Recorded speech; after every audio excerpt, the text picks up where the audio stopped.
My Star Empire. This video is purely for entertainment and does not infringe on copyrights or laws. The rights to the novel and image belong to the original author. We do not claim ownership. Don't like waiting and want to listen to this fanfic in full now? Subscribe to our Patreon, where you'll find the best fanfics. Chapter 176, Wrong, They Are the Saviors of Justice, the first update for Tianyi. Are you stupid? What would we do if a bunch of fighter planes flew into our airspace without our consent? A congressman asked. Shoot them down, the congressman who was in doubt answered in a low voice. That's it, and the other party didn't send warships to destroy us at that time. They didn't even contact us or condemn us. What does this show? It shows that they don't want to be discovered by us at all. The appearance of their planet next to the Earth was probably a mistake. In the end, they disappeared again without saying a word. Isn't that the best proof? The congressman made up a good explanation in his mind.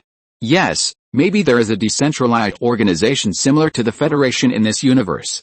Maybe this organization does not allow advanced civilizations to contact low-level civilizations. It is more likely to protect these developing low-level civilizations. Advanced civilizations cannot invade them at will, and they showed up with warships this time probably because we were invaded by advanced civilizations, and they stood up as the defenders of the order of the universe. Another congressman even made up the general form and rules of this universe. Yes, that makes sense. They have not been in contact with us in order to allow our civilization to develop in a healthy way. I guess the last time they appeared was because of the alien spaceship in Jupiter's orbit. This Guardian was worried that the technology of the alien spaceship would affect our normal development, so he came out to stop it, but he didn't expect that the spaceship would be blown up by us in the end, causing them to leave silently after flying over. Another congressman began to add plots to the whole story. That's right, no wonder we haven't found any traces of aliens for so many years, and no aliens have come to invade us. It turns out that there is a civilization that protects order. Many congressmen sighed. Then everyone, let's sit here and watch the battle.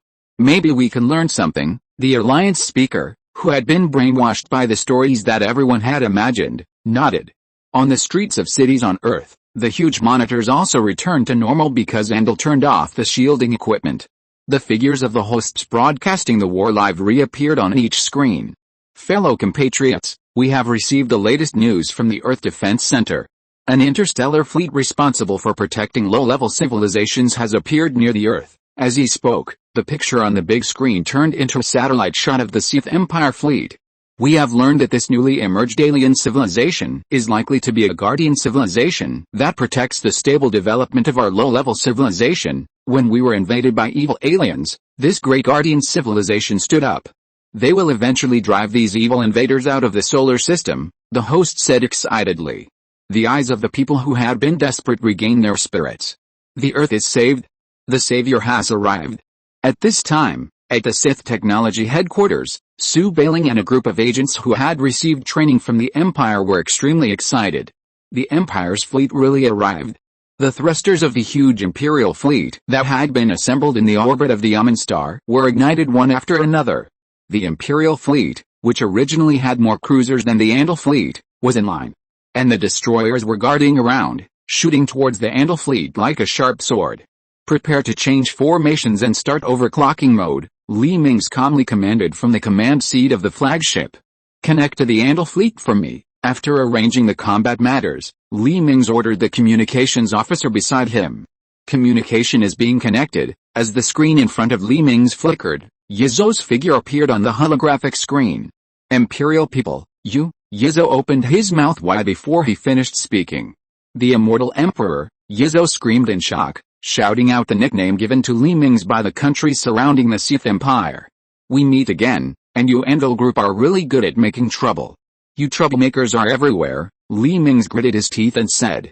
Sooner or later, I will blow your capital into powder. After saying that, Mingze hung up the communication. Start overclocking. After saying that, Mingze waved his hand, and a singer clone walked forward and sat cross-legged on the ground. The Andal fleet, which was dispersed and prepared to shoot at the Imperial fleet, found that the performance of the Sith Empire's warships suddenly soared. Is this the legendary Sith Empire's unique burst mode? Yizo muttered to himself as he looked at the Imperial warships flying towards his fleet. Salvo. Target the Sith fleet. With Yizo's order, The scattered Andal fleet fired at the Imperial fleet with thousands of cannons, and countless shells shot towards the Imperial fleet. The salvos that were originally thought to have achieved good results were flexibly avoided by the Imperial fleet. The remaining half also hit the leading cruiser with limited damage. The Empire lost less than 10 destroyers in a single salvo. Prepare to evade. The enemy's attack is coming. Izo tightly grasped the armrests on both sides of the chair. A few seconds later, the Empire's warships entered the range, and red beams of light attacked the Andal fleet.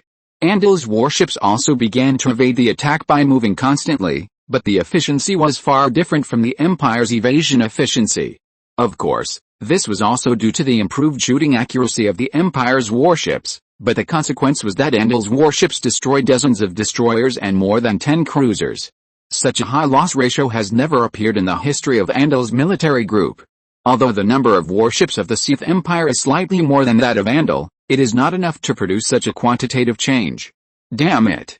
Is this the reason why the Sith Empire is invincible? Izo experienced the power of this abnormal ability of the Sith Empire. But after the experience, he was left with only a mouthful of bitterness. When he thought that this ability could be used continuously, the number of warships on his side would be getting smaller and smaller, and the gap between the two sides would be getting bigger and bigger. Bullshit, I knew that you guys who only know how to drink and gamble all day long can't compare with the elites of the Sith Empire, but you should at least fight for it, Izo cursed in the fleet channel. As the Andal military group grew stronger, their fleet never participated in a large-scale war again. In recent decades, they only participated in one invasion war against a primitive atomic civilization. The crews of the spacecraft had long lost their bloodiness and superb skills. Chapter 177, Wrong. The Clash of Justice and Evil, second update for the bad character. The fleet of the Empire has been engaged in wars of all sizes, almost without interruption, since 8 years ago. It can be said that the crew members of the fleet of the Sith Empire are already experienced veterans.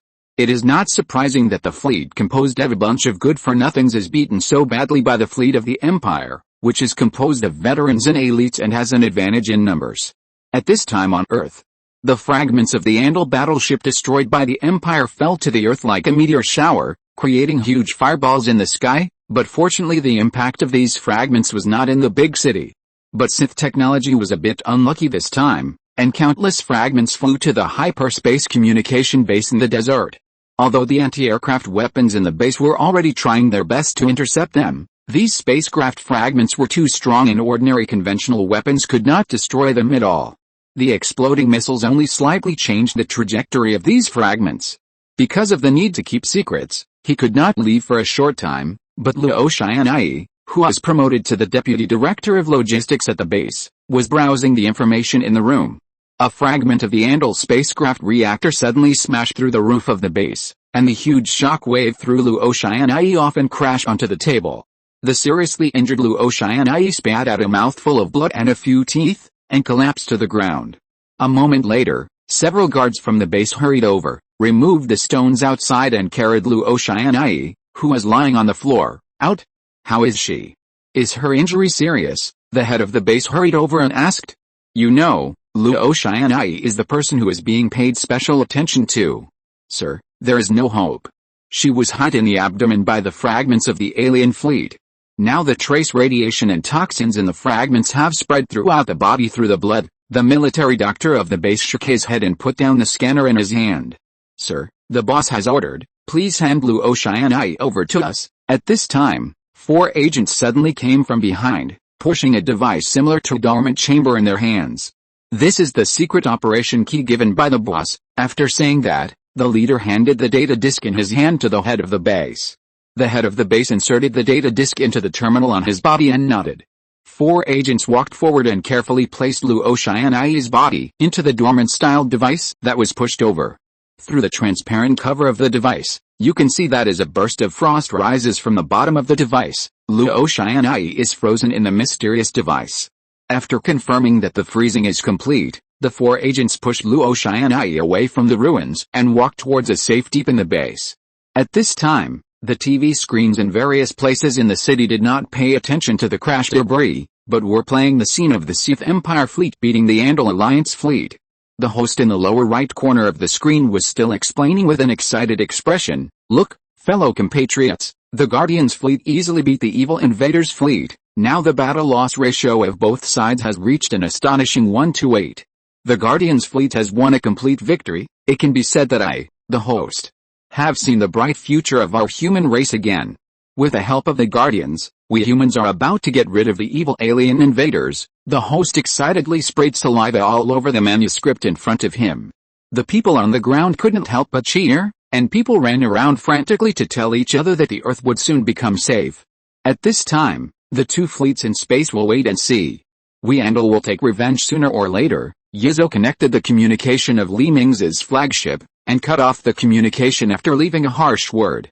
Let's go. Prepare to jump into hyperspace urgently. Yizzo sat on the command seat after hanging up the communication. The warships of the Andal fleet began to prepare for emergency jumps. Li Mingze, who is not far away, saw it. This group of Andal people actually planned to escape. Quick!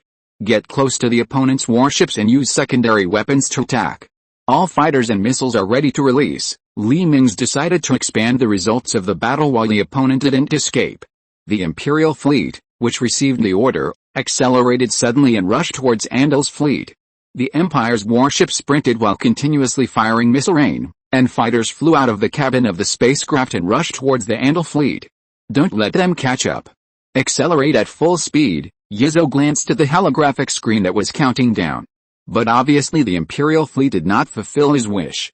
The frantically accelerated Imperial fleet plunged into Andal's formation. The secondary guns on the Imperial warships fired frantically at the surrounding Andal warships, and missiles flew out of the launch bays and smashed into the nearby enemy ships. Countless explosions set off bursts of dazzling flames during the battle. This spectacular scene shocked everyone on Earth and made them open their mouths wide. They had only seen such battle scenes in Hollywood movies. But how could the fictional scenes in those movies compare with the real space battle scene with their own eyes? The live broadcast scene on TV was more exciting than in the movies. The fighter planes and warships were so real. You can see that our Guardians' warships took advantage of the situation and drilled into the alien invaders' formation, completely disrupting the enemy's battle formation. Now the alien invaders' ships have lost unified coordination, and they are fighting on their own. Wow! Another alien invader's warship was destroyed by the Guardians' fleet. The host on TV was still chattering. Is this a real space war? The degree of cruelty is far beyond our imagination. The Guardian civilization just sacrificed another destroyer. Let us observe a 2-second silence for the heroes on the destroyer who sacrificed their lives for peace. After that, the host stood up and bowed his head to show his silence for the deceased heroes. In the Earth Defense Center, many senior counselors were sitting together, watching the battle on the holographic screen in the middle of the hall. Should we pick up the fragments of those spacecraft and study them? A counselor suggested cautiously. Absolutely not. What if our actions anger the Guardian civilization? Who knows whether the Guardian civilization will allow us primitive civilizations to obtain alien technology? Didn't they expose themselves last time because of the alien spacecraft?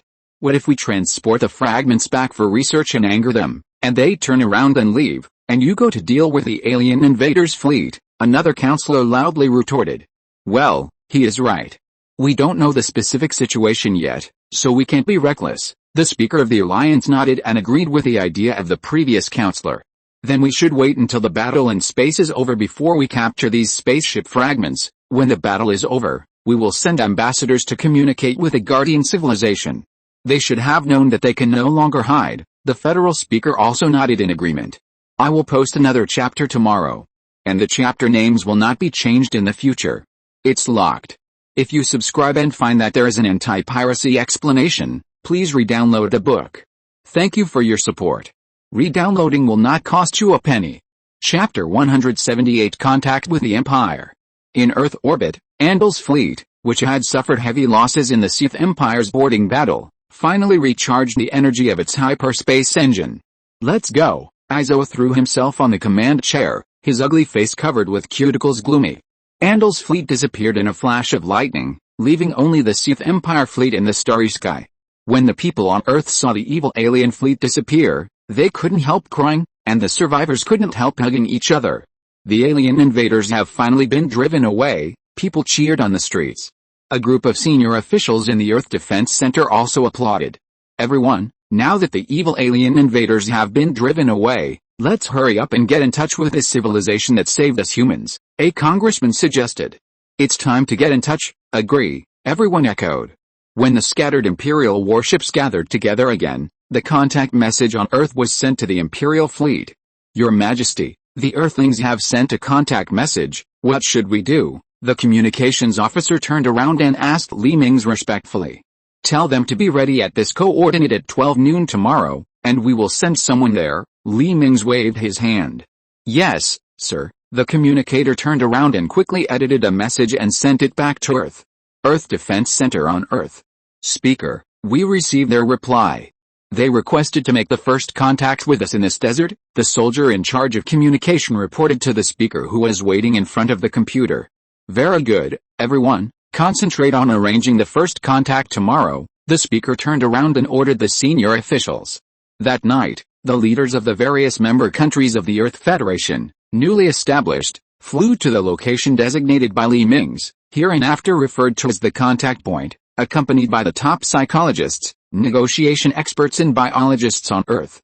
The country where the contact point was located forced to clear the residents near the contact point overnight, and countless military trucks drove into the wasteland where the contact point was located. Temporary buildings were built one after another, and countless soldiers surrounded and guarded the entire wasteland. Not long after, the plane carrying the leaders of various countries flew to the airport of the city closest to the contact point. As the agreed time approached, the leaders who had already arrived at the contact point began to get nervous. It's 12 o'clock, why haven't they come yet? A leader looked at the watch on his wrist. It should be soon, maybe they were delayed because of something, another leader speculated kindly. At this moment, a huge warship over 1,000 meters long pierced the clouds, and the orange-yellow flames on the warship's shield flashed towards the ground. The huge body of the warship blocked the sun, and the huge shadow enveloped the people on the ground. Faced with such a behemoth, people opened their mouths in shock. The spaceship they saw on TV was far less shocking than what they saw with their own eyes. It's incredible, how can such a huge spaceship overcome the gravity of the planet? A physicist muttered to himself as he stared at the rapidly approaching spaceship. Because he looked up, his glasses almost slipped off his nose. This must be the legendary anti-gravity technology. Another scientist was so excited that his voice trembled. That's right. If this civilization is willing to give us this technology, we will no longer be bound by the Earth, and our human beings will be able to take off in the near future, the leader nodded with some expectation. Soon, the cruiser of the Sith Empire landed in the open space in the middle of the wasteland amid the discussion of the crowd. The dust blown up by the thrusters blocked everyone's sight. With a burst of exhaust sound, the bottom hatch of the transport ship opened to both sides, and a deck tilted to the ground. Shepard, who had been brainwashed for a long time, followed Parker, and the two of them followed a group of guards and walked down from the cruiser. Among the officers responsible for contacting the aliens, an American officer was shocked to see Shepard coming down from the warship. It turned out to be Shepard, the soldier sent by the United States to the mysterious planet. The officials of the former Pan-Earth Alliance also saw the guards behind Shepard. Aren't these the Marines sent by their Pan-Earth Alliance to the mysterious planet? Wasn't the fighter plane they were riding shot down? This civilization is indeed a friendly guardian civilization. It seems that the warriors who offended their territory are still alive, and have even become officials among them.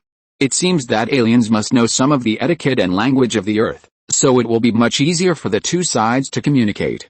Justice Guardian Civilization, thank you for helping the Earth drive away the alien invaders. I am the Special Envoy of the Earth Federation, responsible for contact and communication with your civilization. A middle-aged officer stepped forward and prepared to shake hands with a Parker who seemed to be the person in charge. No, I'm just here to take you to see His Majesty. The Parker waved his hand. The middle-aged officer hurriedly winked at Shepard on the side, meaning that after all, everyone is from Earth, so if there is any trick, please tell him. But Shepard on the side seemed to have seen nothing, and still looked forward expressionlessly. Seeing that Shepard did not react, it was obviously impossible to get information from him. Several officers in charge of contact walked towards the spaceship helplessly, but were stopped by Shepard.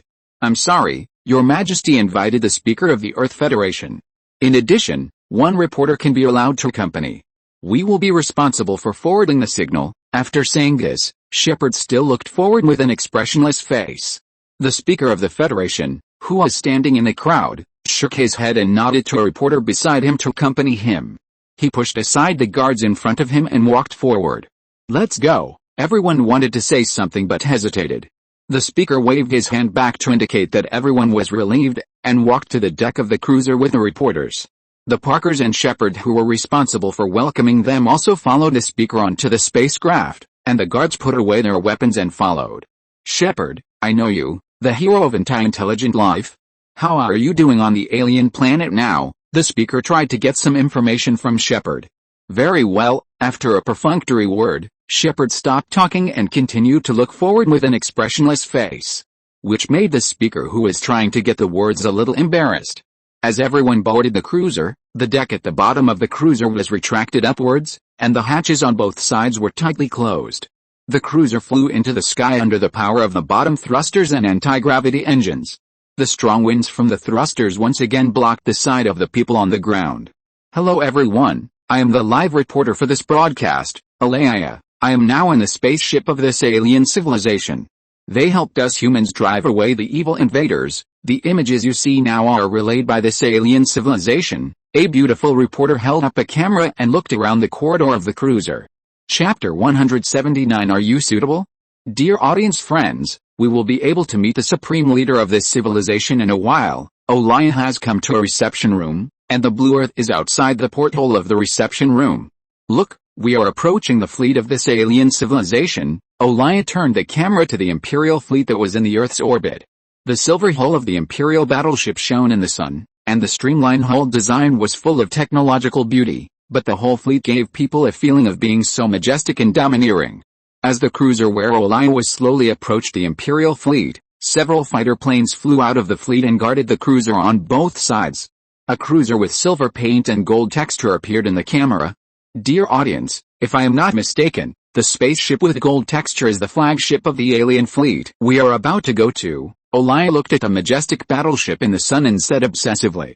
After a while, the cruiser came to the Imperial flagship, and a long passage stretched out from the flagship and accurately docked with the cruiser where Olaya was. "Everyone, we should go." An officer walked into the lounge and said to the Speaker of the Federation and Olaya, pulling their thoughts back from the porthole. The Speaker and Olaya nodded and stood up and followed the officer. They walked through the long space bridge and entered the flagship of the Empire. Dear audience friends, we are now heading to the conference hall of this flagship. We will soon meet the supreme leader of this civilization. I am inexplicably a little excited. As the two came to a 6-meter-high door, two guards on both sides of the door slowly opened the door. "Hui, Chinese," the Speaker of the Earth Federation and Olaya stared at Mingze, who was sitting on the throne in the middle of the hall with his legs crossed. "Welcome, Earthlings. You can call our civilization the Sith Empire. I am the Emperor of the Empire. Just call me His Majesty the Emperor." Mingze put down his legs and put his hands on the armrests on both sides of the throne. "Your Majesty, the Emperor of the Sith Empire, welcome to Earth. May I ask what your plans are for coming to the solar system?" The Speaker was relieved to see that the civilization of the Sith Empire was actually human. As long as they were human, they would be much easier to talk to. "Of course we come in peace." Mingze didn't even need to think about lying now, and he lied right away. "Then, can your empire teach us some advanced technology? We hope to have friendly exchanges with your civilization and establish some cooperative relations between the two sides," the Speaker of the Federation asked with some expectation. Mingze narrowed his eyes and said softly, "Are you worthy?" The Speaker of the Earth Federation, Alaya, and all the people watching in front of the TV suddenly froze, with unbelievable looks on their faces. "What did you say?" The Speaker was a little unbelievable. He couldn't believe that the savior who helped the Earth drive away the alien invaders and protected mankind would have such a face. "I say, are you worthy? Disarm all your weapons obediently and submit to our Sith Empire, and we will bring you peace and prosperity. Our Sith Empire will lead you to the throne of the galactic overlord. Of course, we will clean up some people we don't need." Mingze tapped the armrests of the throne with both hands. We Earthlings will never bow to others' knees." The Speaker's face was flushed. Alaya on the side also covered her mouth in surprise and dared not speak. The people on the ground were also in a daze. They couldn't believe that they had just sent away a wolf and welcomed a tiger. The people in the Earth Defense Center also fell silent. They actually thought that this civilization was an advanced civilization that secretly protected the Earth. At this moment, They wanted to slap themselves twice. No. We absolutely can't just surrender like this, a congressman shouted unwillingly. That's right, mobilize all the troops, we have to fight a protracted guerrilla war with these aliens, another congressman echoed. At this moment, they suddenly found that the sky outside suddenly darkened. Is it cloudy? A congressman walked to the window, and then he opened his mouth and stared at the sky in a daze. What's wrong? The others also walked to the window. Above the defense center building, a huge ship over 1,000 meters long was suspended in the air, and beam cannons were aiming at the ground and scanning continuously, but they did not fire. Is the Sith Empire invading? A congressman was a little desperate. Sir. It's bad. An officer suddenly pushed open the door of the conference room and ran in. What's wrong? Is it the battleship above our heads? A congressman pointed out the window. No, sir, look at this. The officer handed the tablet in his hand to several congressmen. The tablet was playing news. Emergency news, huge warships of the Sith Empire have appeared over the capitals of all the member states of the Earth Federation. However, these warships have not yet launched an attack, and the reason is unknown. Our federal speaker also returned from the Sith Empire warship at noon today. From his expression, it is not difficult to see that this contact and negotiation was a complete failure, the host said with a serious face, and the screen next to him was playing spaceship videos collected from all over the world. They are trying to intimidate us, a congressman frowned tightly. Mobilize the people, we must form a civilian guerrilla force, another congressman ordered the officer. Sir, the people don't have much resistance, the officer made a small gesture with his hand. What do you mean? Several congressmen asked in confusion. Look at this, the officer slid his finger on the tablet, and soon the tablet changed to another channel. According to a reporter's interview, the idea of surrendering now dominates the mainstream, and the people who hold the idea of resisting to the end only account for a very small part. After the host said this, the screen changed to an interview screen. Hello, what do you think about the surrender request from the Sith Empire? A reporter handed the microphone to a white-collar woman. Sith Empire, surrender is good, and the name Sith is inexplicably pleasant to the ear. Aren't we all using Sith technology? Surrender is good. The white-collar worker touched the Sith magic eye on his chest.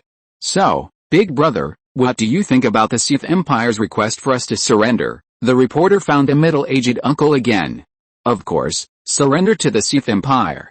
After surrendering, we can enjoy the fun of the interstellar age, and many of our electronic devices are Sith brand. Anyway, the Sith Empire sounds pretty pleasant, so it's acceptable. The middle-aged uncle showed the reporter the Sith-made smart terminal on his wrist. Chapter 180, Overestimating Your Own Capabilities, Third Update for Bad Character. Just as the Sith Empire planned, after a long period of brainwashing beams in the Sith equipment, people now have a very high acceptance of the Sith Empire. In addition, the people of the Sith Empire look exactly like humans, which makes people feel a little more familiar. As you can see, the idea of surrender among the people now dominates. We don't know the specific attitude of the current federal managers, but I know that the will of the people cannot be violated. After saying this, the host glanced at the Sith terminal in his hand. The news screen turned into a close-up of the spacecraft over the city. Several congressmen who put down their tablets looked at each other, with disbelief written all over their faces. No need to look at it. Our technical department just found that all Sith technology products are radiating a special band of electromagnetic waves. It is speculated that the role of these electromagnetic waves should be brainwashing, and our government departments usually use confidential communication equipment developed by themselves to escape this disaster. The door of the conference room was pushed open by the federal speaker. Too abominable. Is this Sith technology the outpost of the Sith Empire? Is it for the purpose of reducing resistance during the rule? That's right. Wasn't Sith technology established after the mysterious planet appeared? A congressman clapped his hands and said, Speaker, what should we do? The congressman looked at the speaker. We must resist to the end. The people of Earth must definitely control their own destiny. The federal speaker gritted his teeth and said, Order all troops to detain all soldiers who use Sith technology equipment on a daily basis, and all fighters must be equipped with nuclear warheads. Yes, sir. A few hours later, fighters loaded with nuclear warheads and missiles flew in groups towards the nearest Imperial warship. Sir, we can't do this. This is over the city. We will destroy the environment of the Earth, a soldier in the combat command said uneasily. A gunshot sounded, and the soldier who had just spoken knelt on the ground, holding his chest, his eyes full of disbelief. "Traitors of the Earth should all be killed. I strongly suspect that you have been brainwashed by aliens." The officer who fired the gun put the pistol back into his waist. At this time, inside the flagship of the Sith Empire. "Your Majesty, don't we fight back?" An officer looked at the group of red dots that were getting closer on the screen. "Why use a butcher knife to kill a chicken? These small fry don't need to use the weapons on the warship." Mingze sat in his seat and drank coffee leisurely. The officer wanted to say something, but when he saw Mingze wave his hand, he stopped talking. On the plain next to the city, dozens of fighter planes formed a triangular formation and flew towards the Imperial warship above the city. "This is Black Shadow number 1, we are approaching the Sith spaceship, all missiles are unlocked." The leading pilot opened the missile lock, and missiles stretched out from the magazine in the belly of the fighter plane. "The target has been locked, ready to launch. Countdown 54 no." Squeaky squeaky, the command center then received a busy tone. And where the fighter plane was, there was only a scorched earth and the wreckage of dozens of fighter planes. At about the same time, when fighters near another city were preparing to launch missiles, the Apollo project satellites above their heads had already escaped the control of the Earth Federation. The satellites adjusted their angles and aimed their energy-gathering ports at the fighters flying at high speed on the ground. Dozens of beams of light gathered together shot at the fighters on the ground. The thousands of degrees of high temperature instantly melted the metal outer layer of the fighter, and various parts inside the fighter failed one after another, and the pilot was directly roasted into a pool of ashes. Because of the sustainability of solar energy, these Apollo satellites can attack again by slightly adjusting their angles. Except for the fighters flying towards warships in various places in the night hemisphere, no one on the ground was spared. To target these fighters in the night hemisphere, the Sith security fighters and drones on the Earth were dispatched. Many fighters were shot into a pile of flying parts by the aerospace fighters flying out of the clouds before they approached the warships. The only small team of fighters that luckily escaped the Empire's various hunting methods finally broke through to the side of an Imperial cruiser. "This is Falcon 005, nuclear missiles are ready, launch." Dozens of nuclear warheads detached from the fighter planes and flew towards the Imperial cruiser. The soldiers in the battleship looked at the nuclear warheads getting closer and closer without any tension. "It's just a trick, none of them can fly over." As soon as the captain finished speaking, the cannon on the battleship aimed at the missiles in the sky, and countless beams flew out, shooting out the missiles in the air one by one. Quick, turn on the missile ground-based interception mode." After receiving the signal, the fairings of the missiles broke and fell backwards, and the 7 warheads in the warheads flew towards the Sith cruiser not far away. There were too many small warheads. Although the interception system on the cruiser tried its best to intercept them, 3 nuclear warheads still flew to the battleship and were detonated.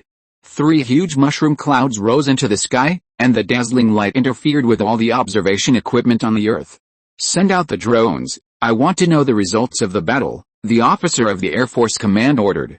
A drone took off and flew towards the city covered by dust. "How is it? Can you see clearly?" The official stood behind the soldier who was operating the drone. The buildings in the city had been destroyed by the nuclear explosion, like a deserted city that had been abandoned for many years. Fortunately, the government evacuated the people to the shelter in advance. "I can't see clearly. These dusts carrying higher radiation have seriously affected our detection system." The soldier shook his head. "Look at that. Zoom in there." The official patted the shoulder of the soldier in front of him. The soldier zoomed in the upper right corner of the screen, and a huge silver warship appeared in the dust. Everyone couldn't believe it. These were 3 nuclear bombs detonated in the atmosphere. The power was far greater than the nuclear explosion in the universe, and this spaceship was intact. Sure enough, when the dust slowly dissipated, the battleship of the Sith Empire was still floating intact over the ruined city. Under the huge ship was a huge bomb crater with a diameter of several kilometers. "This is impossible. This is the strongest weapon we can use. What else can we do to fight them?" The senior members of the Federation who were watching the whole process in the conference room were in despair. "Why don't we surrender?" a congressman suggested in frustration. "The Sith Empire said it wants to clean up some people. Who knows who these people are? What if they are afraid that we will affect their rule and clean us up?" The speaker gritted his teeth. Chapter 181 We Surrender, 4th Update for Saber Knight. "Stop talking, let's surrender." A congressman looked at the sky outside the window and muttered to himself. What's wrong? Everyone looked out the window. The sky was originally occupied by several large transport ships, and countless small black dots flew out of the spacecraft and scattered around. One by one, airdrop pods flew out from the bottom of the transport ships and fell to the ground, and the fighter planes carried by the cruisers also drove out of the hangar in groups. The Empire's attack has begun. The eyes of everyone in the conference room were a little dull. Thousands of transport ships took off from the planet Amun, carrying millions of orbital airborne troops and Imperial Marines, and flew over major cities on the Earth. Amid the alarm, the Imperial soldiers boarded the transport planes and flew towards their respective targets, while the heavy special warfare mechas were directly airborne in the landing pods. The high-rise buildings in the city were full of Imperial transport planes, and the assistant soldiers quickly seized the strategic locations and cleared the entire building. On the streets on the ground, special warfare mechas stepped out of the airdrop pods and gathered on the streets. At this time, dozens of Sith security transport planes descended from the sky and landed outside the building of the Earth Defense Center. Sue Bailing, dressed in an OL uniform, walked down gracefully from the transport plane. Seeing the Imperial Marine officer standing beside her, she hurried forward. My lord, I am Sue Bailing, the head of Sith technology, the Empire's outpost on Earth. After saying that, Sue Bailing knelt on one knee and kissed the back of the officer's hand. My lord, our Sith security troops have begun to cooperate with the Empire in occupying various parts of the Earth. The resistance of the Earth's local army we encountered is very weak, Sue Bailing reported to the officer. The officer was Li Mingze, who had replaced a clone body. He glanced at Sue Bailing and said, You did a good job. The Empire will remember your contribution. Now you are a first-class citizen of the Empire. The Empire will arrange a good position for you in the future. Thank you, sir. Sue Bailing, who had stood up, knelt down excitedly again. At this moment, she was also a real Imperial citizen. Let's go to the Earth Defense Headquarters to meet the leaders of the Earth. After saying that, Li Mingze looked up at the towering Earth Alliance headquarters. Dozens of soldiers in power armor, holding rifles, led by several special warfare mechas, rushed into the building of the Earth Defense Center. Li Mingze and others followed the team slowly and walked into the building. Several soldiers responsible for the security of the Earth Defense Center were suppressed by the captain beside them when they wanted to raise their guns. The Earth Federation is doomed. We should not make fearless sacrifices anymore. The captain shook his head and sighed, and then he stared at several huge spaceships floating above the city not far away. Along the way, except for encountering two waves of soldiers who were unwilling to think about intercepting them, the crowd did not encounter any resistance. Most of the soldiers gave up resistance after seeing the burly special warfare mechas, threw their weapons on the ground, and squatted with their hands on their heads. The soldiers following the mechas quickly stepped forward and tied the hands of the surrendered soldiers together. Not long after, Li Mingze arrived in front of the huge conference hall of the Earth Defense Center. Open the door. Li Mingze raised his head, and several mechas quickly stepped forward and kicked open the door of the conference room, filled with alloy. The soldiers behind the mechas rushed in with guns raised. Don't move, as the soldiers shouted. Everyone in the conference room sat in their seats obediently and dared not move. Good afternoon, all the senior officials of the Earth Federation.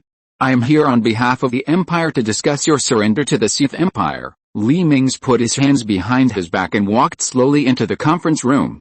He walked to the conference table, pulled out a chair and sat on it, with his legs on the table. Sue Bailing, who was standing next to him, also stood behind Li Mingze. Your Sith technology, is really related to the Sith Empire. Your Sith Empire is so scheming that it has started to lay out on Earth so early. Also, if I remember correctly, you are a native Earthling, and you are willing to be a running dog of the Sith Empire for power. You traitor, the Speaker of the Federation pointed at Sue Bailing with gritted teeth. I'm really sorry. I'm a citizen of the Sith Empire now. Sue Bailing spread his hands indifferently.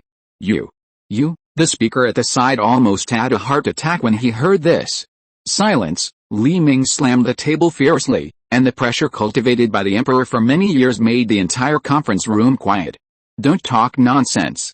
You arranged the army on Earth to cooperate with the Empire's acceptance work, and we will spare your lives and give you an island to live out your life. Li Mingze threw a holographic projection generator on the table, and the projector projected a beautiful island in the air.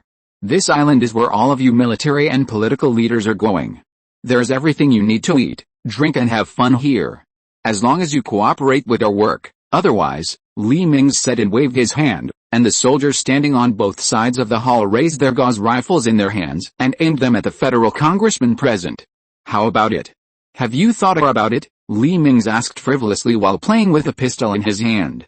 I don't. Before a congressman could finish his words, Mingze shot him in the head.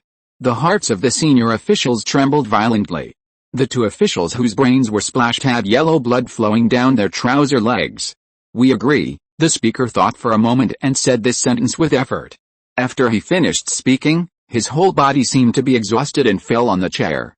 Very good, a very wise choice, Mingze applauded.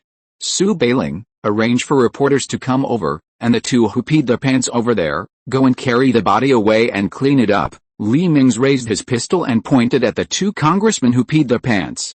The constantly shaking muzzle of the gun made several congressmen who were swept by cold sweat. Yes, sir. Su Bailing turned and left the meeting room. The two congressmen also dragged the body to the locker room under the threat of gunpoint. Tens of minutes later, reporters from major radio stations around the world came to the meeting room and waited.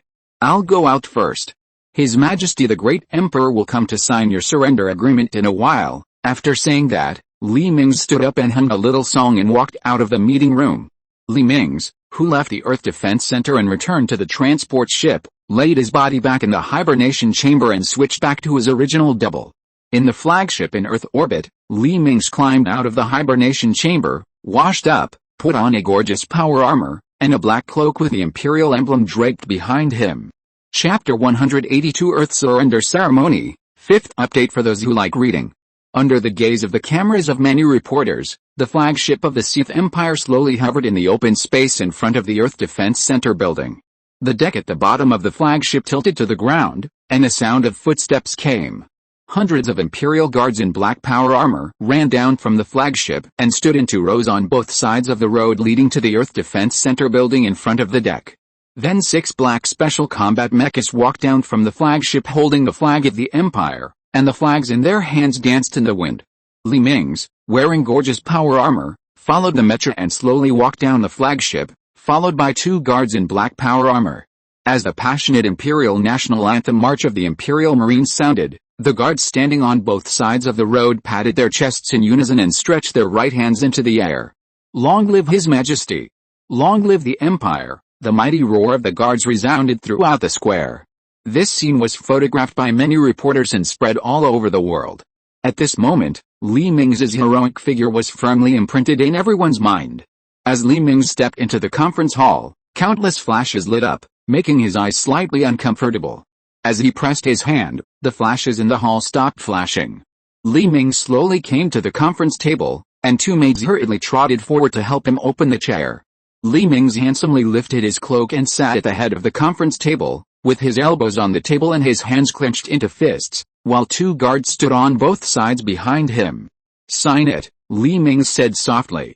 Su Bailing on the side put the documents in his arms in front of many federal senior officials. Just when the federal senior officials were about to look through it, Zu Parker, who was acting as a guard on the side, held them down. You are not qualified to read this agreement, just sign it obediently, Zu Parker said coldly, and then leaned over and whispered, sign it quickly, your relatives and children are still waiting for you on the island. The eyes of the senior executives condensed when they heard this. They didn't expect that the relatives they sent to the underground fortress still couldn't escape the Sith's murderous hands. We signed it. After that, everyone signed their names on the agreement one by one. Remember to salute His Majesty after signing, Zu Parker said and stood aside again. After signing, the senior executives of the Earth Federation came to the open space in front of Mingze, knelt on one knee, and buried their heads. Long live His Majesty, long live the Sith Empire, everyone shouted in unison. This was the line they had taught them in advance. The people in front of the TV couldn't help but feel a little depressed. From today on, they became vassals of this alien race. People's eyes were a little confused. They didn't know where the future of the Earth would be, and they didn't know what they would face in the future. At this time, in the conference hall, Mingze stood up, picked up a glass of purple fruit wine handed by the maid, and used his fingers to touch the foreheads of many senior executives. This was a show-off plan he had just come up with, which instantly gave this surrender ceremony a sacred color. I declare, First, after surrendering, the former Chinese will obtain the status of candidate imperial citizens. After passing the character and quality test, they will enter the special school established by the empire for further study. If they pass, they can obtain the first-class citizenship of the empire, and those who fail will be demoted to second-class citizens. Second, Earthlings except for the Chinese will enjoy the treatment of second-class citizens of the empire. The best among them will have the opportunity to enter the imperial school for further study, and those with excellent grades can also obtain the first-class citizenship of the empire. Third, all enterprises will be transferred to the public property of the Imperial Earth Special Zone government, and people can get income according to the amount of work they do. As Li Mingze finished his announcement, many reporters in the hall applauded. In fact, Li Mingze still has a lot to say, but it will inevitably cause social chaos if he says it now, so the rest of the content will be carried out in secret. For example, the cleansing plan will only be carried out after the construction of the guard towers in various cities is completed. Armies all over the earth have learned that the top leaders of the Federation have given up resistance, and the member states no longer dare to confront the Empire. Just when everyone on the earth was attracted by the surrender ceremony, a mysterious building began to be constructed in the center of cities with a population of more than 100,000 people around the world. These buildings are the guard towers of the Empire. Depending on the population, the height and volume of these towers are different. In a metropolis like New York, the tower in the middle is as high as 1,200 meters. These towers are equipped with modules for building a new quantum network, and hundreds of missile launchers, which will be used to defend against possible meteorite attacks or some insurgents. And this tower is also equipped with thousands of small combat drones. Once riots or other incidents occur in the city, these drones can be dispatched in groups to wipe out the threat in the cradle. The above are not the main functions of this spire. Its main function is to generate ultra-large-scale brainwashing electromagnetic waves, which can make people within its radiation range more and more loyal. These devices all rely on the fusion reactor under the guard tower to provide energy. It is worth mentioning that when the guard tower is completed, the daily and production electricity of the entire city will also be provided by the reactor of the guard tower. When these guard towers are completed, the Imperial soldiers who perform tasks within the super-large radiation range of the guard tower will no longer need to carry energy devices, and they will also have the support of missiles and drone strikes. When the Empire's population cleansing plan begins to be implemented, the detection equipment on the spire can also help soldiers find the hidden population. These guard towers that represent the totalitarian rule of the Sith Empire were quickly built with the cooperation of the Sith Construction Company and the Sith Empire construction drone. The overall prototype was completed in just a few days. The Silver Tower looks like the Washington Monument. The four sides of the spire are four huge statues of Li Mingze. These statues not only serve as aesthetics, but also are giant robots built by Li Mingze based on the Pacific Rim he watched before. In addition to installing various weapons, these giant robots can also fire frigate-level beam cannons with their eyes, which can turn the side into scorched earth. If an uncontrollable riot occurs in a city, these cheap steel-cast robots can play a certain deterrent role. For example, if you want to go to the streets for a riot, suddenly a huge statue tens of meters high comes to life. Although its movements are clumsy, it has a strong psychological deterrent effect on the rioters. Near the top of the tower, there is a huge metal ball that uses magnetic binding technology to rotate around the spire. This metal ball is a monitoring device commonly known as the Eye of the Sith. The various detectors it contains will make it impossible for people hiding hundreds of meters underground to hide. In conjunction with cameras, sound collection equipment, Sith magic eyes, smart devices, and information collection functions of Sith terminals in various places in the city, it will become a Skynet covering the entire city. If you're listening to this novel on a channel other than Fanfic World, it means they downloaded and uploaded it without effort. We cordially invite you to visit our channel, Mundo Fanfic Novelis.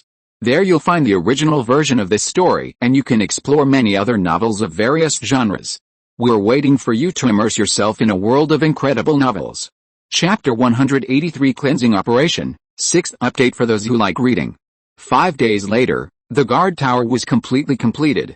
Your Majesty, shall we start the cleanup plan? Shepard, who had been appointed as the head of the cleanup team, stood respectfully in front of Li Mingze.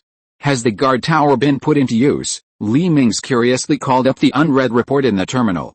Well, yes, let's start the cleanup plan. Li Mingze didn't want to see the bloody scene that followed, So he turned and walked towards the hibernation chamber, preparing to return to Sith to rest for a few days. After receiving the order, Shepard nodded and walked towards the inner port of the flagship. Tens of minutes later, a transport plane flew out of the flagship on orbit and flew towards the Earth. Soon, the cleanup team, which was in place, drove into major cities. One by one, the soldiers of Sith security cooperated with the Imperial Orbital Airborne Force to rush into various buildings in the city. All residents, the city is now under full martial law. No one is allowed to go to the streets without permission. Please call the police in case of emergency, a warning sounded from the patrol car on the street. One by one, armored vehicles originally from the Earth Army also drove into various cities and occupied various intersections. The standard of this cleanup plan is very simple. All those with criminal records are the targets of cleanup, and there are also some people who are not beneficial to the development of the Empire, is the kind of people you hate. Use your imagination. As the cleanup troops rushed into various residential areas, bursts of gunfire began to sound, and all those who were unwilling to cooperate were shot and dragged out. What are you doing? Let me go. No. A man struggled and was dragged out of the residential building. Shut up. You have committed the crime of trafficking and abducting young girls. Although the law has only sentenced you to a few decades in prison, our empire cannot accommodate people like you. If you don't move and follow us, you can live a little longer. The soldier rubbed the pistol on the man's lips, and the cold barrel of the gun occasionally scratched his cheek. Let me go. I've finished my prison sentence, the man shouted unwillingly. Bang! A gunshot rang out, and the community returned to peace again. Cleaning truck? Please come to Anada community. There is a lot of garbage in this community that needs to be cleaned up. The soldier answered the call of the cleaning truck. After hanging up the phone, he looked down at the bodies lying on the ground, frowned, and turned to the side. Soon, a vehicle that looked like a super heavy truck drove into the community. Several soldiers holding flamethrowers jumped out of the car and ran straight to the bodies. Brother, stay away. It will smell bad here, the soldier of the burning team wearing a respirator said to the soldier standing under the tree. Hearing this, the soldier under the tree retreated to the side, and the soldier of the burning team aimed the flamethrower in his hand at the body on the ground. Several fire dragons gushed out, and soon these fire dragons burned the bodies on the ground into ashes. A burning soldier took a shovel and stepped forward to smash the bones that were not burned out, and then added 2 seconds of fire. After confirming that it had been completely destroyed, a soldier pulled out a huge straw from the truck and sucked up the ashes on the ground. Well, how are these ashes going to be disposed of? The soldier watching nearby asked curiously. Don't you know that some time ago, the people of the Korean country said that His Majesty the Emperor was from their country, and changed the territory in the history books to span several star systems. As a result, His Majesty was annoyed, and all the men in the Korean country have been cleared out, and the women have been driven to the former Pan-Earth Alliance. Now the peninsula is in a vacant state. These ashes are excellent fertilizers. The ashes of these criminals will be fed back to the earth, making the peninsula more fertile. The soldier in charge of the incineration explained ramblingly. How many people are needed? The soldier couldn't help but smack his lips. I don't know the exact number, but it is said that there are nearly 100 million people recorded in the register. The remaining people without records will also be tested by the Imperial machine. Anyone who has committed a crime or has strong hostility to the Empire will be purged, the soldier in the incineration team continued to explain. Then what about those with less serious crimes? The soldier asked again. We will gather those with less serious crimes and those who cooperate with us and send them to the receiving point of the Empire. I have another mission, so I have to go. Bye. The soldier of the incineration team looked at the communicator and turned to walk onto the truck.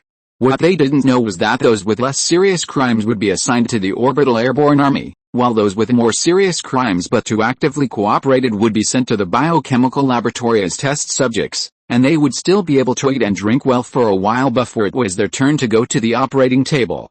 The purpose of this cleanup operation is to completely eliminate the inferior population on the Earth, which can not only free up a large amount of land and save resources, but also make the public security of the Earth reach a state where doors are not locked at night.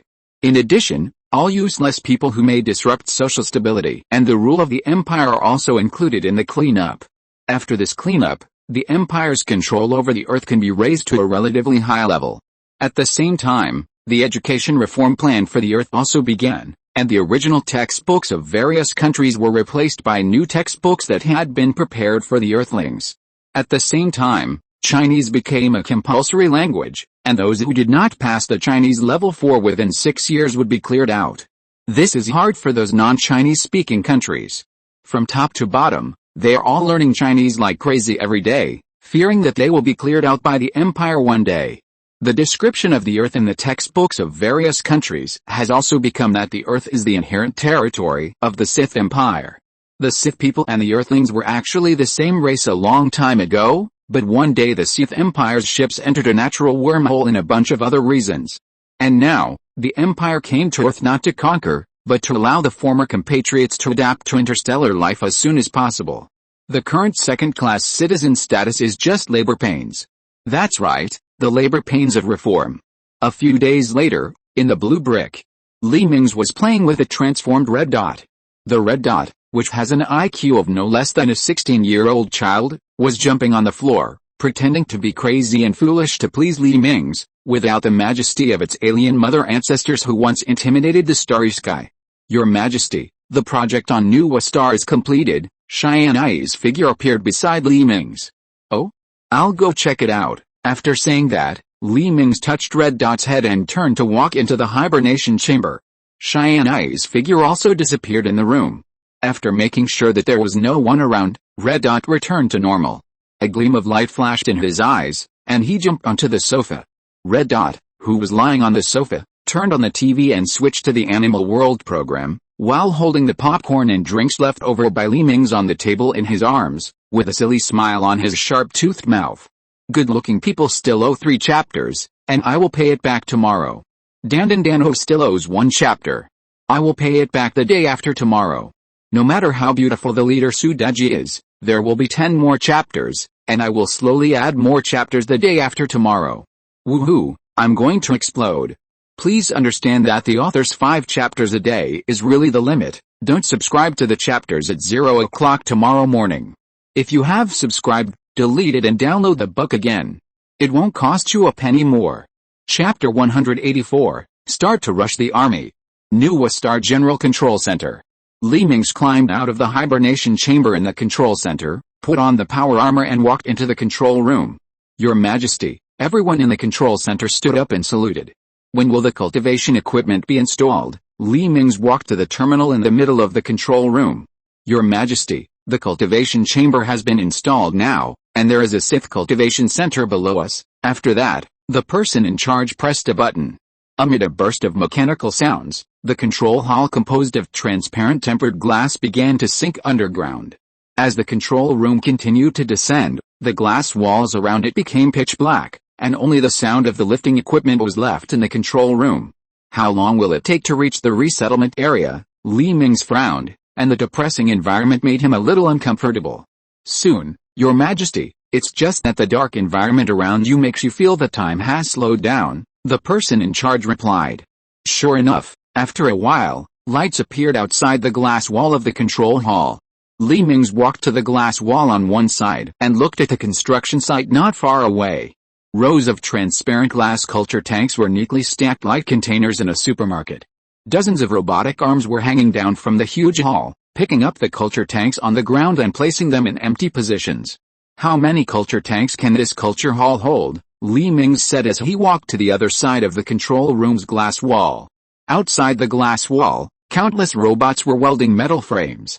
Your Majesty, this hall can hold 800,000 culture tanks, and there are 6 such culture halls in this training base. 6,000 training bases have been completed on the entire New Star.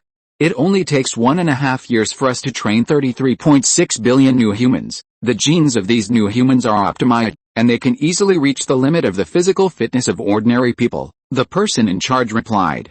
If I remember correctly, these new humans can no longer reproduce. Have you found a solution to this problem? Mingze frowned. We have found it. Before they leave the incubator, they will be genetically modified to delete the rapid growth gene in their bodies. This way, these new humans will be able to reproduce, the person in charge explained with a dry mouth. Are there any new humans that have already taken shape? Take me to see them. Mingze suddenly thought of something. Okay, Your Majesty, please follow me. The person in charge took Li Mingze to a corner of the control room. As a safety lock was opened, the corner where the two stood was separated from the control room. A light metal guardrail slowly rose from under the floor at the separation point. The separated platform can carry people to fly steadily at low altitude.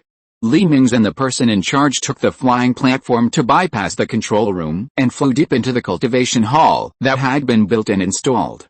A few minutes later, the flying platform stopped in front of a row of culture tanks. In the transparent culture tanks, curled up naked adult women. The mouths, noses, navels and other indescribable parts of the women's bodies are all plugged with tubes of varying thickness. Some of these tubes are flowing with transparent nutrient solution, while others are flowing with liquid breathing solution. These breathing solutions will enter the women's lungs to supply the oxygen needed by the human body, while the nutrient solution is directly injected into the women's bodies. The women's muscles and heads are also connected to densely packed data cables. I know the data cables on the top of their heads, which are connected to the virtual world they are in. So what are these cables on their arms and legs? Li Mingze stroked the transparent culture tank cover and was a little lost. Your Majesty, these are used to stimulate muscles and keep them active. After all, for more than a year, muscles can't just grow without exercise. The person in charge shook his head. By the way, why do I see only women? Are the number of men and women the same? Li Mingze looked around curiously. Your Majesty, each of our training halls is single-sex, and we are now in the women's training hall. Li Mingze nodded. Let's go back. Hearing this, the person in charge controlled the flight platform back to the control room. After leaving the Nuwa base, Li Mingze took an intra-atmospheric aircraft to the construction site of the orbital elevator, located at the equator of Nuwa star. The orbital elevator that penetrates the sky has been completed. The hollow elevator with a diameter of tens of meters extends from 500 meters underground to the space. A huge silver line in the sky cuts through the entire sky. Tianyi, this silver line is the orbital solar station responsible for the energy supply of Nuwa star. Li Mingze summoned Tianyi and asked. Tianyi's figure appeared on the co-pilot of the aircraft. Yes, this solar power station surrounding the equator of the entire planet has been completed by 95%. As he spoke, a holographic projection appeared in front of Li Mingze. The shape of the entire solar space station is similar to a huge metal circle surrounding the small planet Nuwa star. 4 huge orbital elevators fix the solar panel arrays in the orbits of these planets. Let's go up and take a look. Li Mingze drove the aircraft to park in the port of the orbital elevator. After stopping the aircraft, Li Mingze walked through the corridor where various construction robots shuttled and came to the passenger elevator. Are all robots working here? Li Mingze found that there was no human being on the scene. Yes, Your Majesty, because the Nuwa project is a top-level confidential project, only the staff of the control center on the ground know about this project, Luo Tianyi explained. Then how do you explain the appearance of so many people? Li Mingze pressed the elevator's up switch, and the elevator's glass door slowly closed. When the first batch of new humans appear, this secret will no longer be a secret, right? Tianyi smiled gently, and his sweet smile made Li Mingze feel like spring breeze.